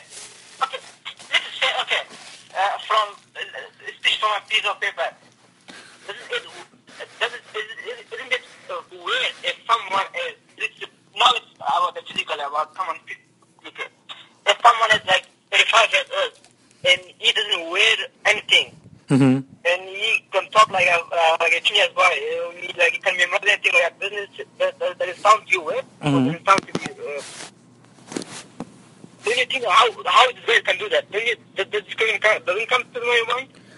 But the person is that he's like a person he can walk like I don't want to be honest, Akhi, I don't want a weak imam. I want a strong imam. I want an imam who can walk on his own, talk on his own, fight on his own, everything do his own. I want a Superman imam. I don't want a weak imam. Give me an imam who's at least strong, man. A powerful guy. That's what I told you. Practical world. Wife don't leave him. Family happy. He's almighty. Tell me his imam. I'll come and hug you. Say, come on, take me to his imam. Okay, so now it comes again to spiritual. I want the... All you go back to the same thing. Right? Yeah, this same imam is changing Quran and then reading from somebody else's piece of paper, man. Changing the Quran to you guys, which is clear to us, and then reading from somebody else's paper, bruh. Okay, so now we don't talk about his spiritual, right? We're talking about his present and physical condition and his mental condition. Okay, exactly. So how do you expect someone ordinary? What you mean? Because if you take out the just take out the Noor, then we shouldn't be having this conversation. If we take the Noor out of him, then he's a normal human being. Then we wouldn't be having this conversation today. That's why if he used Almighty to talk like without to memorize, talk like a paper, to walk, don't wear a thing. Don't you think that it's weird? Is he a human then? But he's using his part. What is Noor doing on that? When he's doing all that, needing help. So who is helping him? When he need help, who helps him? Nobody helps him. Why? Because he is God. He doesn't need help. He don't need help? No, he doesn't need help. When he gets sick and he have a doctor around him, those are angels? You're talking about... Are you talking about the physical or the spiritual? Just tell me. I'm talking about, I don't know, whichever it is. Whatever, I don't know what it is. I'm talking about a guy, Imam, who you calling, when you say, he is Mazar Khuda. I say, agree Mazar Khuda. No problem. You call him Mazar Khuda. Now... So in order what you want to get that, so he is Imam, he is Mazar Khuda, then he is not supposed to get sick, right?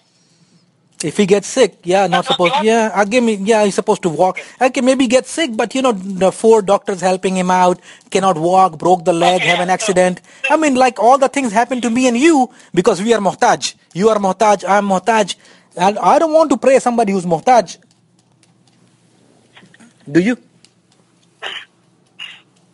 I told you, I can't answer the question because now we are talking about his physical. And we don't... Physical, mental, family, around. That's the way to judge a person, right? That's how we judge somebody. I don't know how old are you, but when you're going to go marry your daughter one day, you'll have a family, you have a daughter. I don't know if you have one or not. But just assume that you'll have a daughter, you want to marry her. You're going to see the same qualities of a person when you marry her, that how is he physically?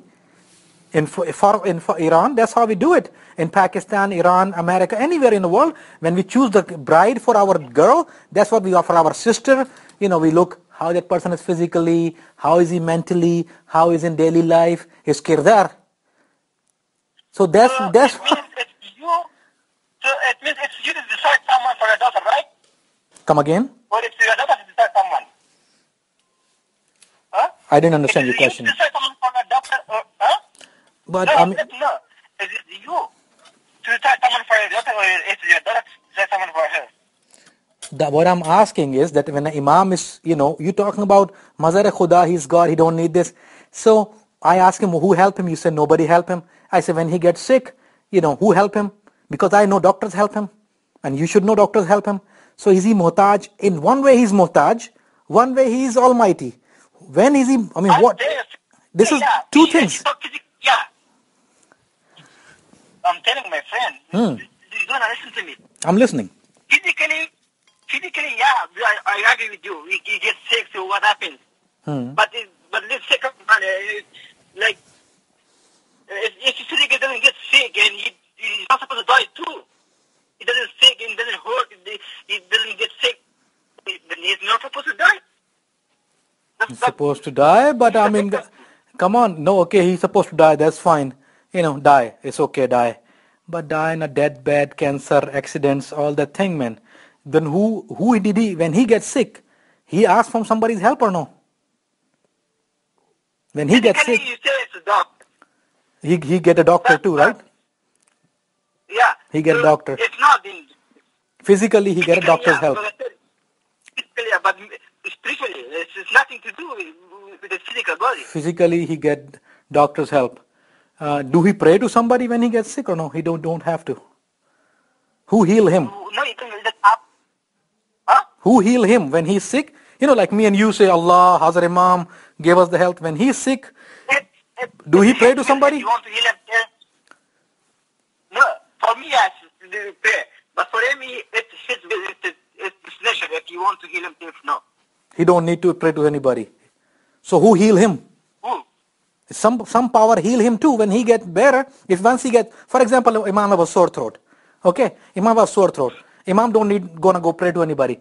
So he pray to himself. I mean, how did he get better from the sore throat? The doctor has treat him because it's a shirk. If you take a medicine and just you think the medicine will heal you, that's a shirk. You have to say, Allahu Shafi, Allah Kafi. That Allah is the one who gave shifa. This medicine will give it to me, but shifa is from Allah. So who gave this guy shifa when he gets sick, or his family? Why you ask the question? I told you many times. If he is God, then he is himself. How many times I told you? If he is God, so he cure himself. Yeah.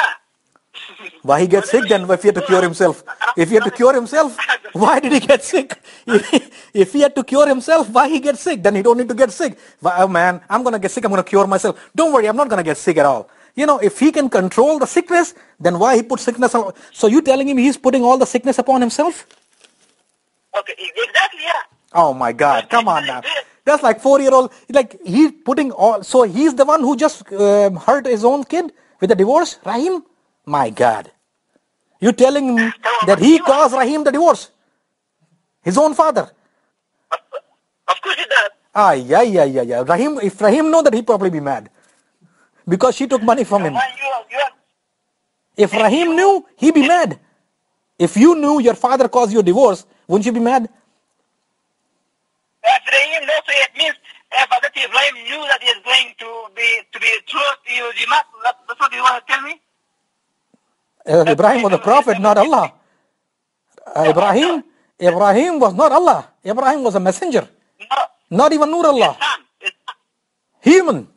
Because his son at that time was another person, his son, Hazrat Ismaili. When Hazrat Ibrahim took his son for sacrifice, and he knew that he was supposed to get mad, or he was really accepting the He didn't know it. He didn't know. Trust me, he didn't know. He would have been mad. Trust me, any human would get mad. Anybody would get mad. Anybody would get mad. Any human. If I knew logically, look, and I tell you, if I knew my father caused me harm purposely, he could have saved me. If my father caused me harm purposely, my father, the one who I live with, who I call him, hey dad, how you doing? Not that I would have been mad. You would be mad. Wouldn't you be mad? Wouldn't you ask your father a question? Wouldn't you ask father the question, Father, what are you doing to me? Why? Me? If my father was if my father was a god, if my Your father is a God. You still ask the question. You'll say, then you'll have more say. For God, you call him God.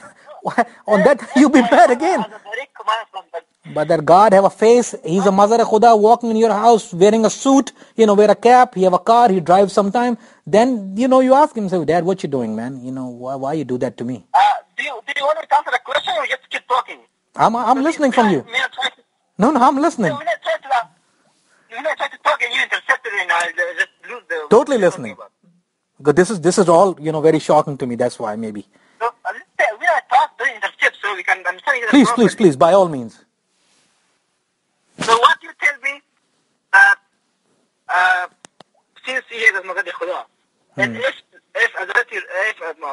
Rahim's son knew that he's gonna get divorced because his dad wanted to do, you wanna get mad, right? That's what you mean. Yeah, that's a logical question, correct.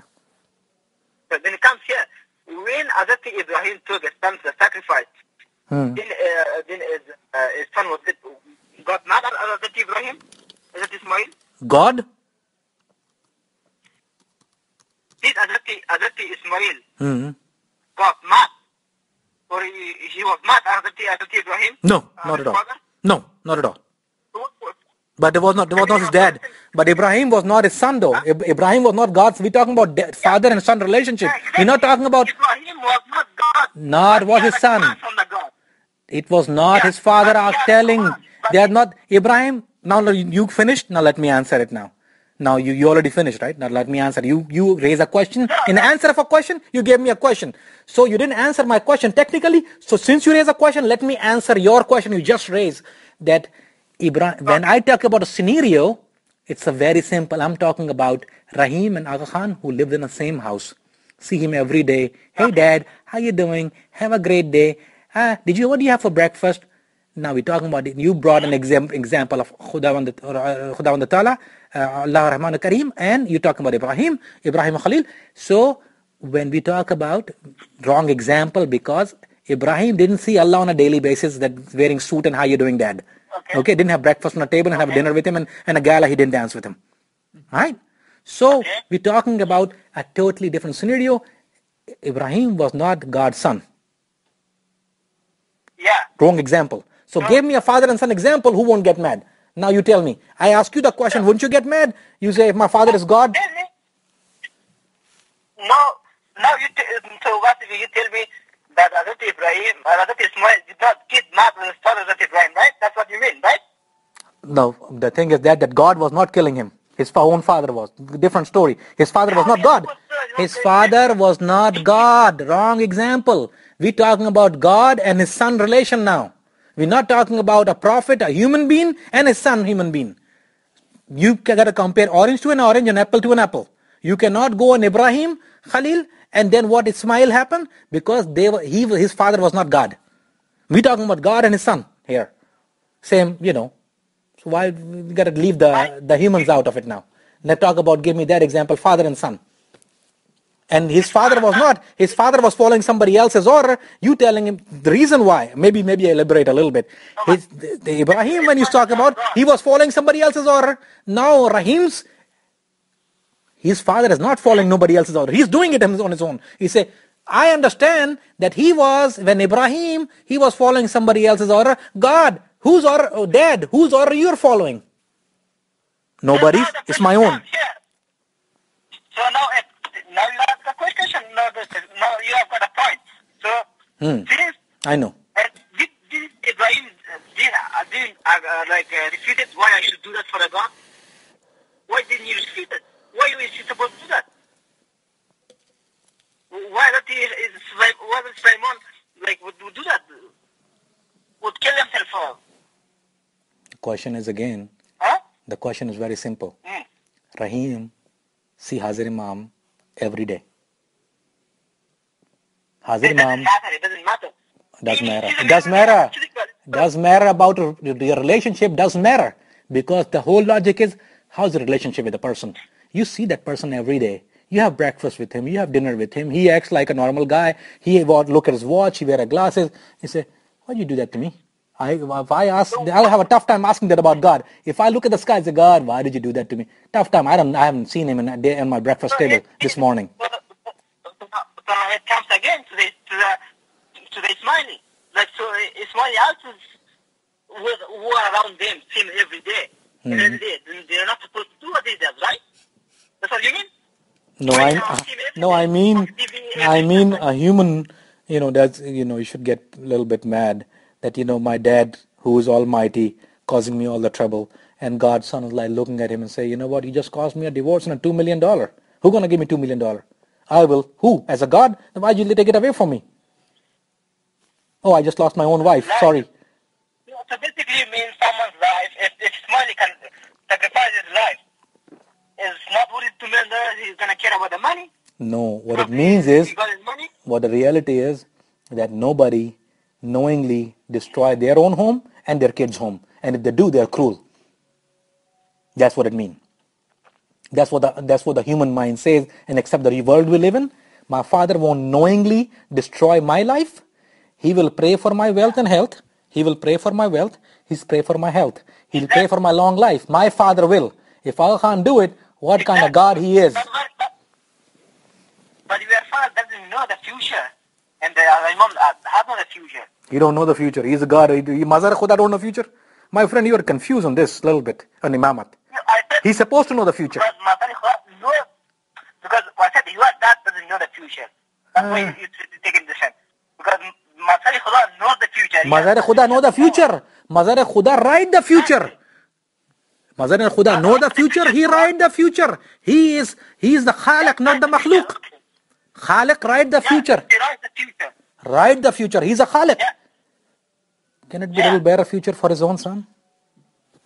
Can I get a little bit more help? Okay, so now it comes again here. So Absolutely. I'm going to ask again question. So your son's future, very good. Why my future is like this?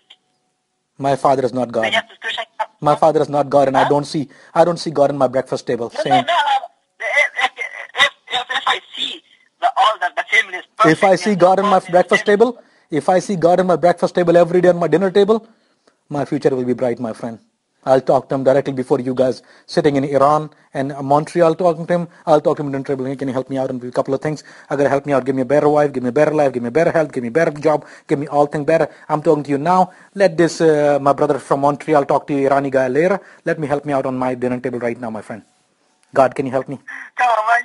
Seriously, man, you go around, and you come to the same point. I'm always on the same point. I'm known for staying on the same point. I do this for a living, my friend. So that's why I stay on the same point, because this is what I'm good at. That's what makes me me, because I've studied so thoroughly the Nazariya Imamat. Because I tell you what, the concept Imamat, let me tell you why I ask you all these questions now. Let me come to the point. Okay. Because I took you for a very long ride on Imamat. Because the concept of Imamat is not created by you. Not you. The concept of Imamat comes from Tawaq Imamiyya Shia Asna Ashriya. Okay? So the basic concept of Imamat, the basis of concept of Imamat came from Asna Ashriya, the Tawaq Imamiyya. And long before you guys. Okay. Right? Long before you guys. Long before you guys. Long before you guys means the Ismailiya started in what year Ismailiya started? You know the year? I tell you what. Hassan bin Sabah. So it means that Ismail from Hazrat Ismail. No, Ismailiya don't come from Hazrat Ismailiya don't come from Hazrat Ismail. Do you know the history of Ismailiya? I know it. You know? But so what, up in the book? What you say, what tell me? Okay. No, Ismailiya don't come from Hazrat Ismail. Ismailiya come from Hassan bin Sabah. Ismailiya. Yeah. You still have to use the future. You say that listen. Let me read the book. I'm not gonna. Listen. Tarikh Ismailiya. Listen, I'm reading a book. Tarikh Ismailiya as Agaz 297 Hijri. Tahtatam 654 Hijri. Okay. As Professor Ali Mohsen Siddiqui, not my book. I didn't wrote it. Tarikh Ismailiya is not by me. Okay. I didn't write Tarikh Ismailiya. His Tarikh Ismailiya was recommended, also paragraph noted in Das Autar, recommended by a lot of Ismaili scholars, including Abu Ali, is referred from this book. Abu Ali is the present, one of the best mission guy you have in existence right now, at the present time. Okay, he quote tons of references from this book called Ismaili, Tarikh Ismailiya, and then he was praising Hassan bin Sabah, okay, which is in this book clearly talking about Hassan bin Sabah. You just came just at the middle of Ismaili. You're not, you came from the start. Ismaili started from Hazrat Ismail. When you divided, when we started from the So, if you come from Hazrat Ismail, so on Prophet time you were Muslims? On Prophet time you were like me? Or you had a different religion? It's gonna go a little bit on a sore side if you're gonna go there. You might don't want to go there with me. Because I'm gonna tell you, you're gonna step on your own foot if you're gonna say that, because if you come from, because people on the door in time of Ismaili, if you're talking about Hazrat Ismail alayhi salam, then you're talking about in the Prophet time you have to become a Sunni like me. Follow Quran and Sunnah. Then you have to divide away from Quran Sunnah, then you're going to divide yourself. Because if you telling me, what you telling me, it don't, give me a reference that Ismaili come from Hazrat Ismail alayhi salam. Give me one reference on a book. Are you letting me to answer the question, so you just keep talking? Because every time Book, reference, my friend. No, reference. If you say Ismaili come from his, I first time heard it, give me a reference. First listen to me.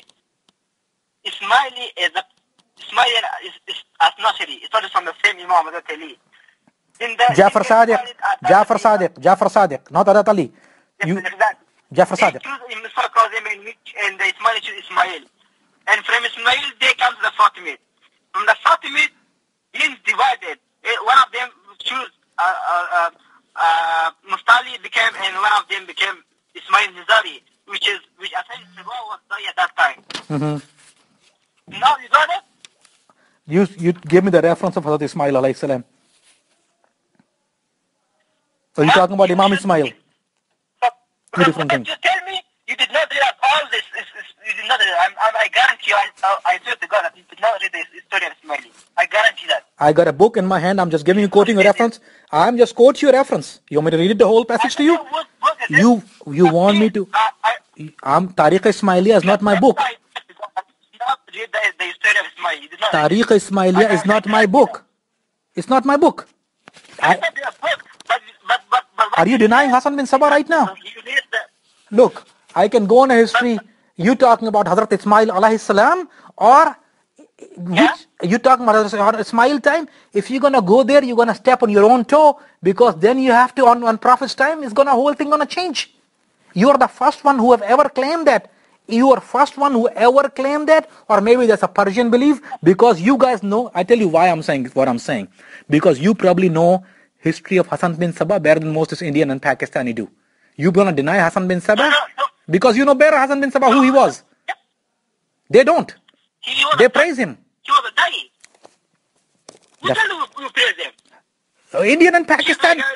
You want me to put some Ismailis on a phone right now? I can put Ismailis on a phone right now. You'll be surprised to know that they praise him. They call him his Imam. Hassan bin Sabah is the founder of Ismailiya. They call him, they praise him. Hashishan, the assassin, the whole history. I didn't wrote that history, my friend. It's not my history. I don't know whatever you got this. This is a complete new. I can affirm you. No, you're not gonna offend me, but I tell you, when I'm telling you what I'm saying, that you telling me clearly you don't have a knowledge that Ismailiya, anything you know about Hassan bin Sabah, you denying the whole history of Hassan bin Sabah? No, Hassan bin Sabah, because when the Fatimid finished the Fatimid, and one branch of Ismaili choose Mustali, that they went to the branch of Mustali and they finished there, and the branch that Ismaili today lives comes from the Nizari, which Hassan Sabah was a doy at that time. Okay. Like spreading Ismaili to the region. So if you tell me that Hassan Sabah was Imam, then who was Nizar? Hassan bin Sabah was are you aware of that? Your Ismailis praise him. Do you know that? You aware of it, right? We praise him as a peer, not as a Imam. Very good. Thank you very much. I rest my case. That's all I wanted to hear, because the history speaks for itself about Hassan bin Sabah's character and the religion with Islam, the character and the relation of Hassan bin Sabah with Muslims. So I rest my case. I just wanted on the record that you do accept him as whatever XYZ, but you respect Hassan bin Sabah, yeah? Yeah, we have to respect him. I thank you very much. Beautiful. Of being an Imam. Beautiful. He's not an Imam. Oh, keep him as anything, doesn't matter now. Because the thing is that the history speak itself. It's not my history. It's not your history. There is history written by also very other people who have explained who Hassan bin Sabah was, where he came from, what his intention was toward Islam, and then the history of assassins and Hashishin, which is, I mean, a vast subject. And I can refer you some books if you would like. You try that if you want. Yeah, get that. And it's in. Let me give you a very short and sweet example. A short and sweet answer. Hassan bin Sabah was a preacher at that time, and Hazrat Nizar was the Imam. I know what Hassan bin Sabah was. Trust, you don't need to tell me. Oh, I know who Hassan. I exactly know who Hassan bin Sabah was. Tell me that is the Ismaili came at that time. Listen, if I cannot put more damage to you if I discuss Hassan bin Sabah, because there was a past, and the present face of Ismailia have, I mean, very less to do with. If I go on, if my subject with today with you, I prefer not to. We'll talk about history of Ismailia, okay? And that be when you have a book, in front of you. We'll do it because you know what? I'm going to talk in the air. You're going to talk in the air. If I'm quoting you a book which is not my book, so if you have the book in front of you, it'll be easier for you to prove my point, because then I can tell you, read from this book and read from the passage. You read it. And if you're going to quote me something, I don't have the book, I'll be in the same place. Correct? Yeah, exactly. Yeah, that's what I prefer. If you bring me a book. Yeah, there we go.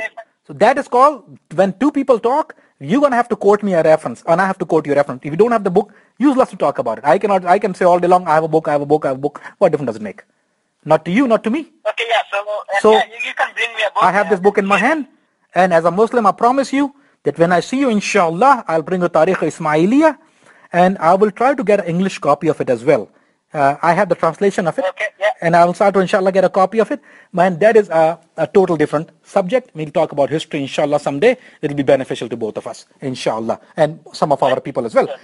Now, the reason I was going towards this passage, I took that path for you a little bit twist, that we talk about when Ismailia came into place, and their things have changed, and then change, and then change, and the change, and there has come to be a present face of Ismailia, and then there is an Imam after Imam after Imam. Then and he says Noor Allah, and He's Almighty, He's capable of doing that. He can't help his own son, and a father cannot help his own son, and son cannot help his own father, and a father cannot help his own daughter, and a daughter cannot help the father by any means. Is that correct? Physically, yeah. Physically, yeah, it's but the same father write the future of his own kid. For the record, that father is the one who's writing the future of his own kid, but he's not merciful to him. They sound like a little bit Christianity, though. Because because you are talking about a spiritual world. Because for a spiritual world, everybody. I don't know spiritual world. I've never been there. I live in this world. I don't know about spiritual world. I've never been there. I don't know anything about spiritual world. You don't know about the spiritual world? No, I haven't been there. Where is it? No, I'm not talking that you went to, but you have some knowledge. No, I haven't. I haven't read anything about it. Where is that? You have it? Where should I get the knowledge about spiritual world? How do I get it? That's what I'm telling you. That's when someone reaches the consistency. You tell me about Quran, I say, yeah. You say Hadith, yeah. You're talking about different world. Wallahi, I have never seen it, never heard of it. Don't know how to read it. Give me a book.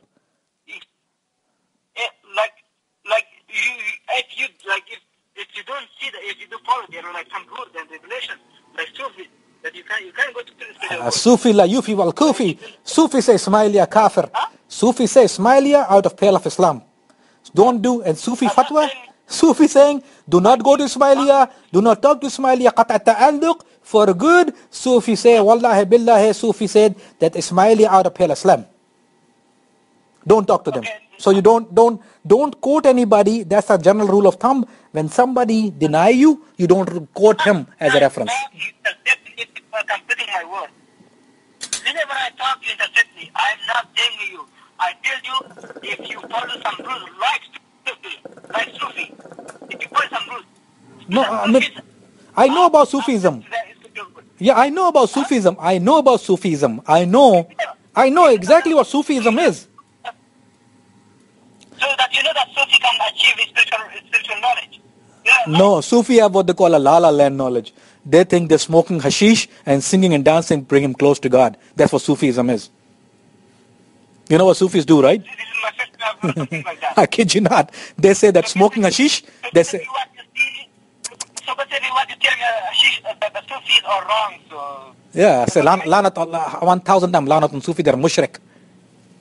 Lanat, I said, my 1,000 times lanat on Sufis, they're mushrik. They are mushrik. They are mushrik. Anybody who think, look, you know why? As a Muslim, anybody who think, let me give you a reason why. Nah? Listen to my reason. You know, maybe you have a question, let me answer it.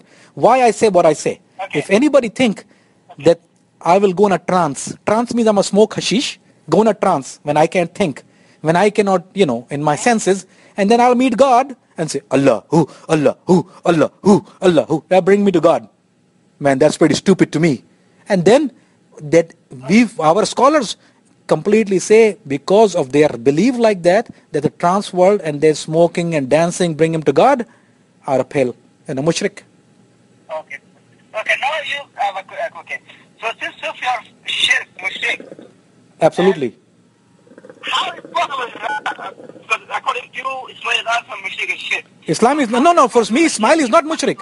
Ismaili is not mushrik. Sufis are. Ismailis are not mushrik. Sufis are mushrik. Ismailis is kafir. Ismailis are kafir. Ismailis are kafir. Sufis are mushrik. Okay, mushrik, what's the difference?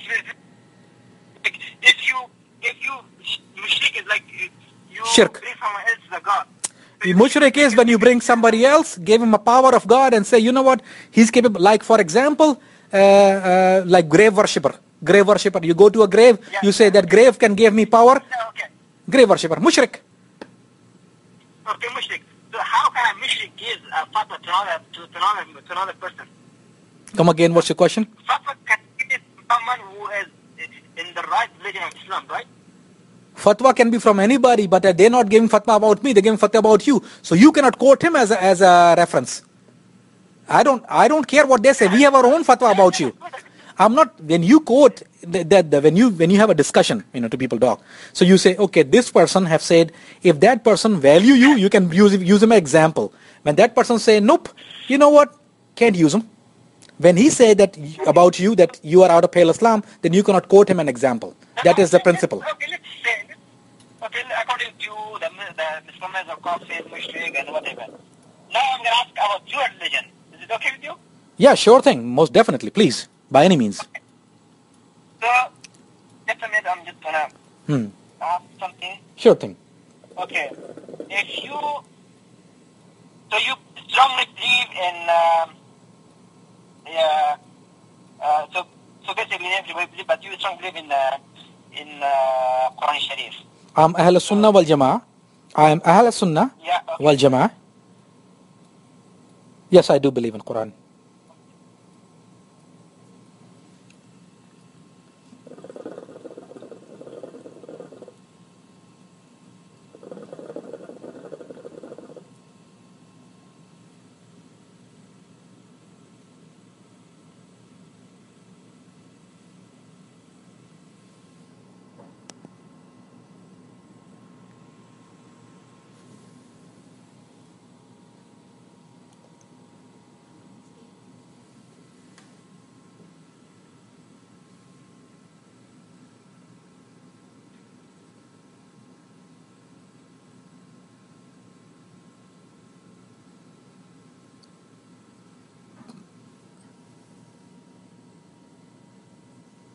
Hello?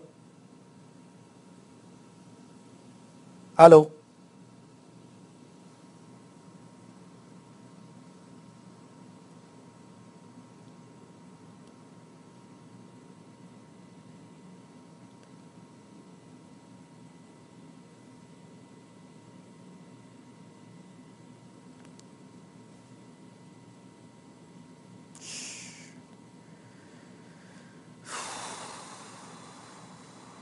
We try him again. I think I lost him. I gave him benefit of doubt. He didn't hang up.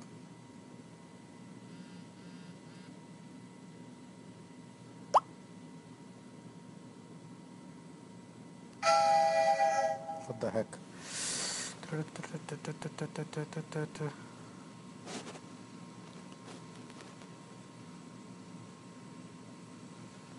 Trying to connect him again. Let me see if I can. Hello.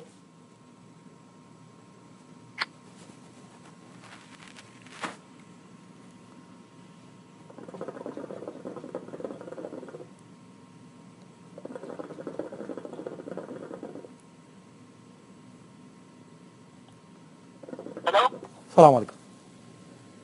I think I lost you for a minute. I lost you for a minute. You were asking something.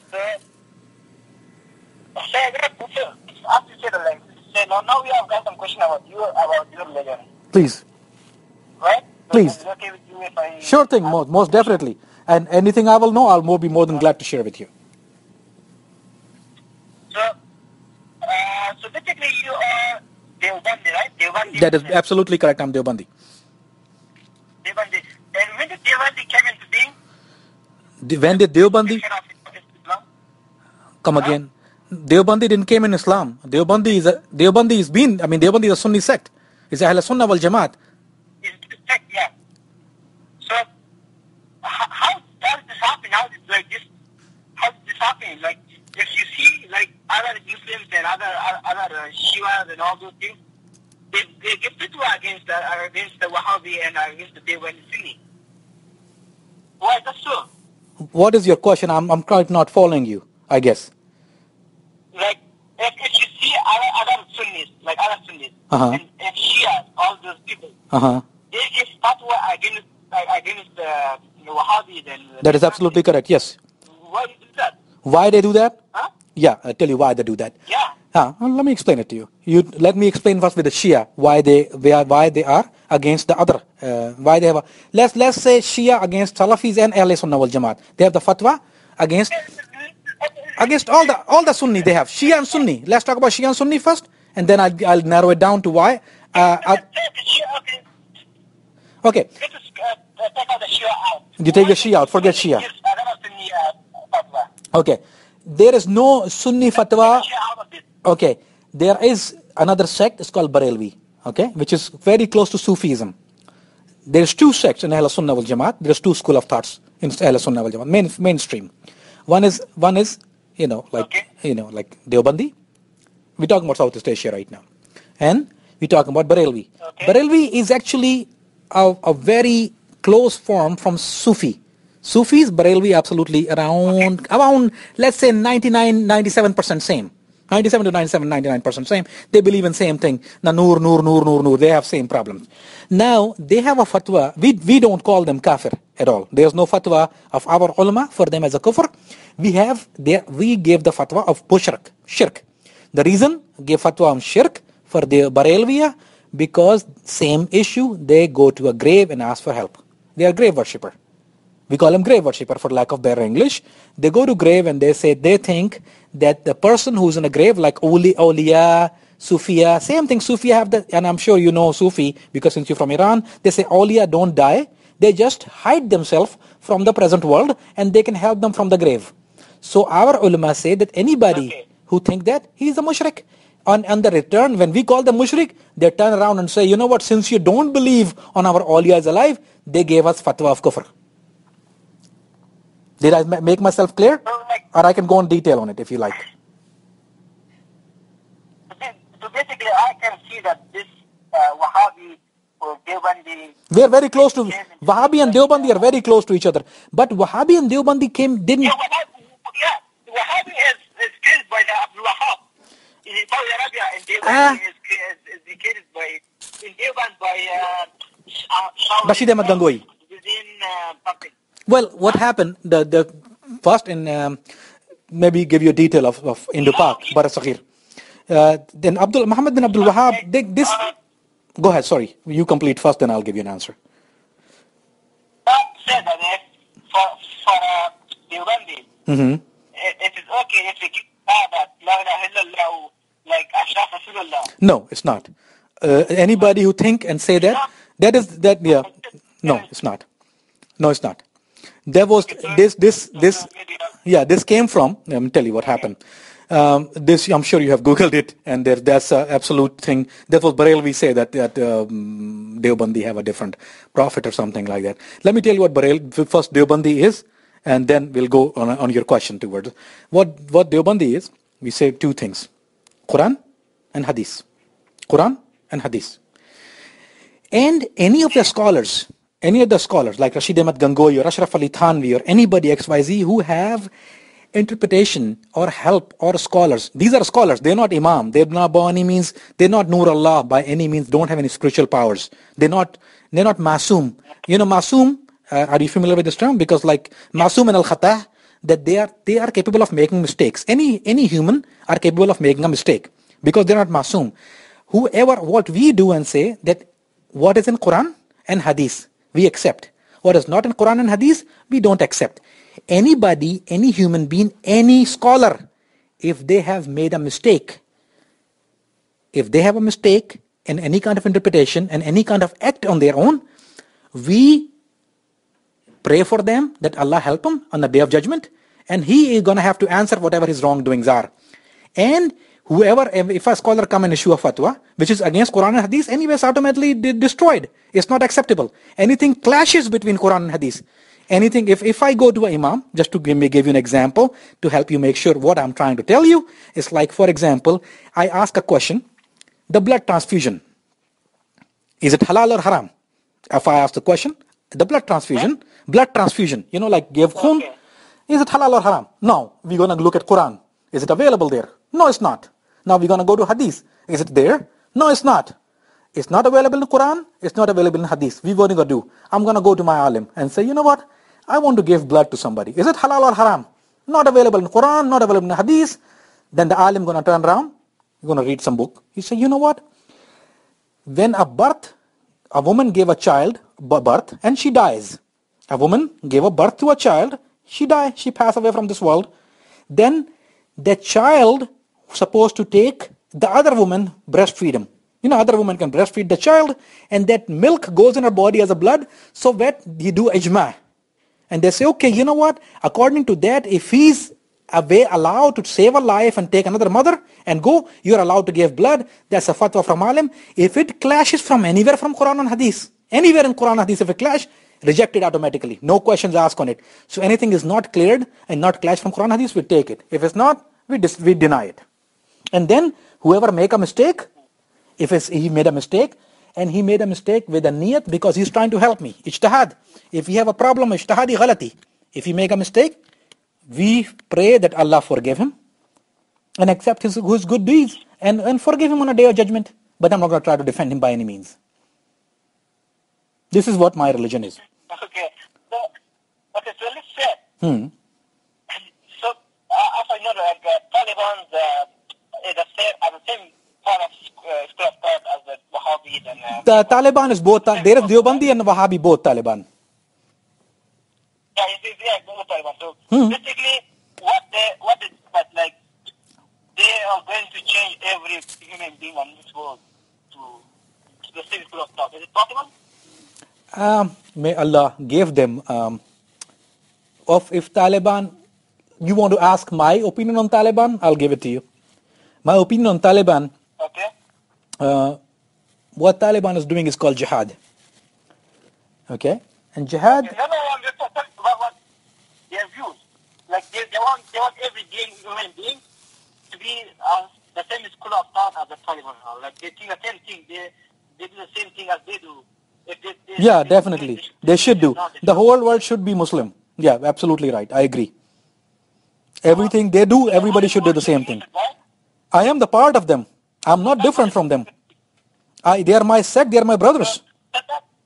And I very much agree with their ideology. Okay. So that's what you told me, the whole Muslim should be one Muslim, right? Only one kind of Muslim, yeah. Quran and Hadith. Khalas. So it should be the same. There should be no sect, nothing, right? No, there should be Quran and Hadith. Anybody follow Quran and Hadith, no problem with that. Nobody said no sect. Because sect is something totally different what you are. If you try to add yourself in a sect, you cannot fit in a sect. Because for sect, you have to have 5 basic pillars of Islam. And if you don't follow the sect, you are not a sect. Shia is a sect. Sunni is a sect. Deobandi is a sect. Wahhabi is a sect. Barelvi is a sect. They are sects in Islam because they do not deny the basic fundamentals of Islam. You guys are not sect because you deny the basic fundamentals. There's another thing, Qadiani. You know? You know Baha'i, right? Baha'i? You know what Baha'is are? You're from Iran, you should know Baha'i. You know Baha'is. So basically what it means that the Wahhabi is a sect, right? Correct. So how, like you say, like, in the other Surah Al-Alam, which is one says, indeed those who have joined the religion and become sick, you, O Muhammad, are not associated with them in anything. They are said only live to Allah. You will inform them about what they used to do. I'm sorry, I got started. Let me you know, you're gonna present Quran on one thing, then is you have to present Quran and answer. Then you're not gonna accept Quran. When I present it to you, you're gonna say no, my mom says something else. So you're gonna bring Quran on your convenience, and when I bring it to you, you say no, my mom said don't follow it. Because I have a different Quran. So how can you talk from the same Quran which you just denied it a few minutes ago? Because you say you do not, if the Quran even says something, if my Imam said it, I don't care about that Quran. You just said it a few minutes ago, and I have clearly remembered that. Now you bring the same Quran in the middle. But the problem is, you know, I believe in Quran. You don't. That's the problem. I believe in Quran. You don't. So you ask if you have a problem, you know, like if you're talking to me as a non-Muslim, okay, that there is some principle on conversation. Are you? Let me use a word to you. Probably it'll be easier for you to understand. I'm talking about non-Muslim because I'm according to you, I'm a non-Muslim. You know, you are kafir to me. Definitely, it's absolutely yes. Now. That's why I'm going to you. So go ahead. According to you, I'm non-Muslim, and so I'm a non-Muslim. And what you discuss. So you can, as a non-Muslim, what I mean, I can give you answer as a general knowledge, and I can give you a real answer. There's two answers to that, okay? I can give you one answer, which is a standard answer, what we gave to non-Muslim, because as I say, there is a principle of conversation. I'm not just talking based on my mind. There is a principle on conversation. You know, when we talk to a non-Muslim, remember you said atheist, how we talk? Then atheist, a different principle applies to it. An atheist, a kafir, a mushrik, a munkir, different principle apply. So, very first thing is that as an outsider of the religion who don't follow the 5 pillars of Islam and you deny Quran, and the very first thing which you admit that you guys do. So, it is not your problem what the inner sects of Muslim do. A, B, your kalma is Aliyun Allah, my friend. You know what you're talking about. Your kalma is Aliyun Allah. What's your kalima? Your kalma is Aliyun Allah. What? Aliyullah? Your kalma is, recite your kalma. Recite your kalma. The whole complete one, not the incomplete one. La ilaha illallah Muhammad Rasulullah. Complete. Don't. That's I knew you're going to stop here. Read the whole thing. Read the whole thing. Recite the whole thing now. That's not the whole thing. That's it. That's your kalma. There's no more kalma to that. You're absolutely sure. Now you are hiding the truth from me. I mean, you want me to open it for me? Let me open it for you. Let me open it from my book. No. What is your kalma? That's it. La ilaha illallah Muhammad Rasulullah. Nothing else, huh? Nothing else. You don't have any addition to the kalma? You don't have any addition to the kalma? This is what you're looking for. I'm looking for your kalma. How many kalma do you have? Like I told you, this is the basic kalima. The basic kalma. How about ashhadu an la ilaha illallah wa ashhadu anna Muhammadan? Wa ashhadu anna Muhammad Rasulullah? Wa ashhadu anna Ali Allah. Aywa Ali Allah. That's what I'm talking about. Now you did little bit deny, because you know what? You know the last meaning of it, right? Ali is from what? Ali Allah. Ali Allah. You just reread it. See, when I ask you what your complete kalma is, you said, Ashadu. Why didn't read your complete kalma when I asked you to read it? Recite it. Because you tell me the basic kalma. Because you know why? Because why? Because you know that if you recite the other part of the kalma, what that makes you. Because you know it in your heart. I believe that you do. If I openly tell you that Ali has I know. Imam, so why Ali is not Imam. He didn't say. something like La, that? la, la, la. Look, listen. You cannot lie here. It didn't say Imam Aliullah. It didn't say that your Shia recite a kalma. Listen to me. Okay. What you're trying to do is ashhadu an la ilaha illallah Muhammad Rasulullah la ilaha illallah Muhammad Rasulullah Aliyun Waliullah Wasiur Rasulullah Aliyun Waliullah Wasiur Rasulullah Khalifatahu bila fasl. That is Asna Ashri kalma. Okay? Your kalma is not Ali, your kalma is not Imam Aliullah. Your kalma is Aliyullah, that Ali is Allah. And you just completely, and you don't even have to tell me on that Aliyullah story. I just wanted to clear that out, that you're not going to hide half of your kalma from me.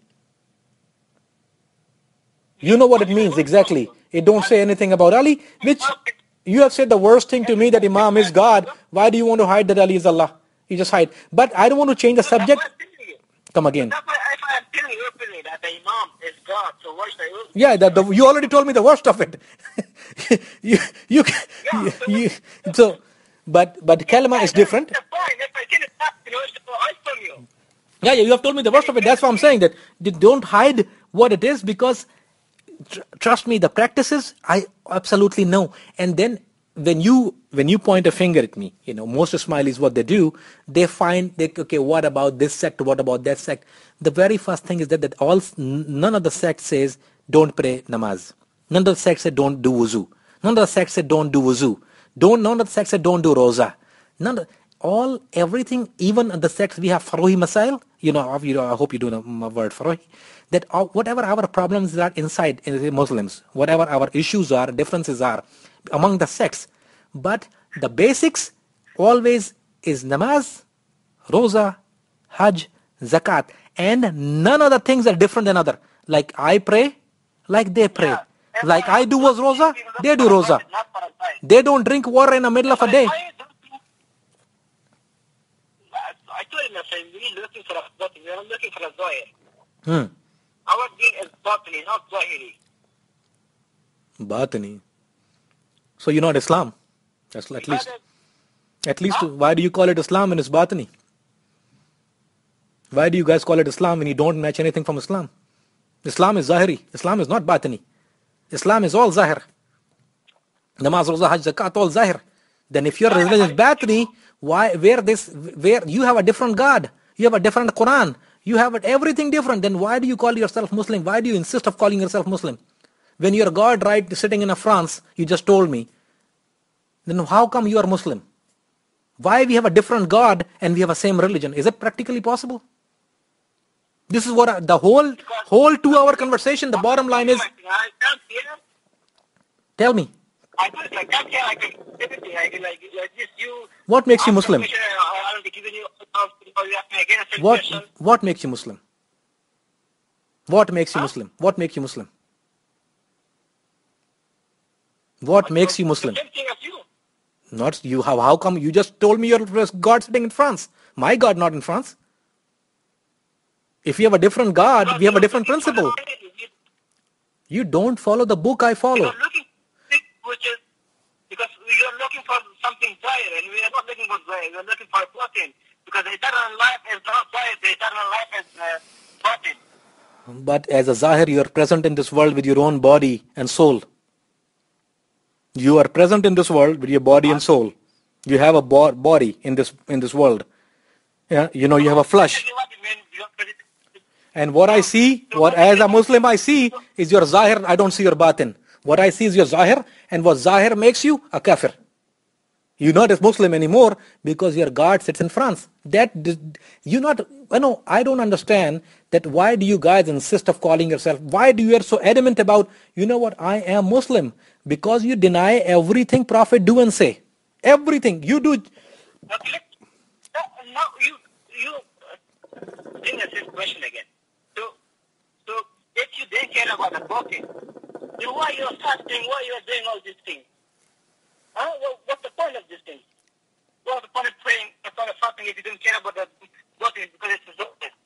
No, the point is that God orders me to do it. That's the point of it. That Allah who command me that, O insan, O Ibn Adam, O insan, O Ummah Prophet Muhammad sallallahu alayhi wasallam, I command you to pray salat. And then that is the whole conversation about how 5 salat, what 5 salat is, then what wuzu is, what ghusl is, what roza is, what hajj is, what zakat is. You say batin, what are you going to do with batin, man? What do you do batini? Your religion is batini. What do you do in batin? Your imam plays, I just told you, imam gamble. Your imam gamble, he drink, you say he drink wine, he turn into water. Everything I said, you say, you know what, our mazhab is batin. So batin is, your imam batin, you probably follow, but Imam Zahir is very dirty, which you calling unfortunately a god. And you know what, it makes me feel ashamed when somebody tell me, a non-Muslim come to me, a Christian guy who work with me probably, and say, you know what, your spiritual leader was here on a such and such gala, and we had a bottle of, we share a bottle of champagne. And you said sharab is haram, and your religion is you don't allow to drink. How come he can drink? And then I look at him and like, he's not my God. He say, oh, that's not your imam, it's not your spiritual leader? So no, whose spiritual leader is that? Ismailia. Whose Ismailiyas are? Such and such people. We all have masjid. Everybody have a masjid. Even Shias have masjid. Asna Shriya, Barelwiya, Wahhabiya, Deobandi, everybody masjid. We go at each other masjid. We don't go on road, find a masjid, go. I cannot even go pray in your Jamaat Khana. I'm not allowed in there. You are a special sect. You have doors closed, only members only. If I want to go, I cannot enter in your Jamaat Khana. You don't want me to see what you guys do in there. You don't want no world to see. And this is the only religion in the world who have a closed doors. Only religion in the world. Not open for public. Only religion in the world. You tell me one more religion who have open, closed doors like that. Why do you hide your practices from the rest of the world? What is wrong with it?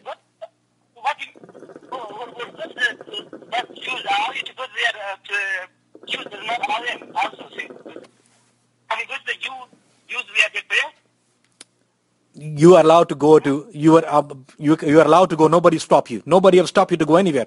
As a Muslim, am I allowed to pray there? I'm a Muslim, I'm not allowed to pray there, but I'm allowed to go in there.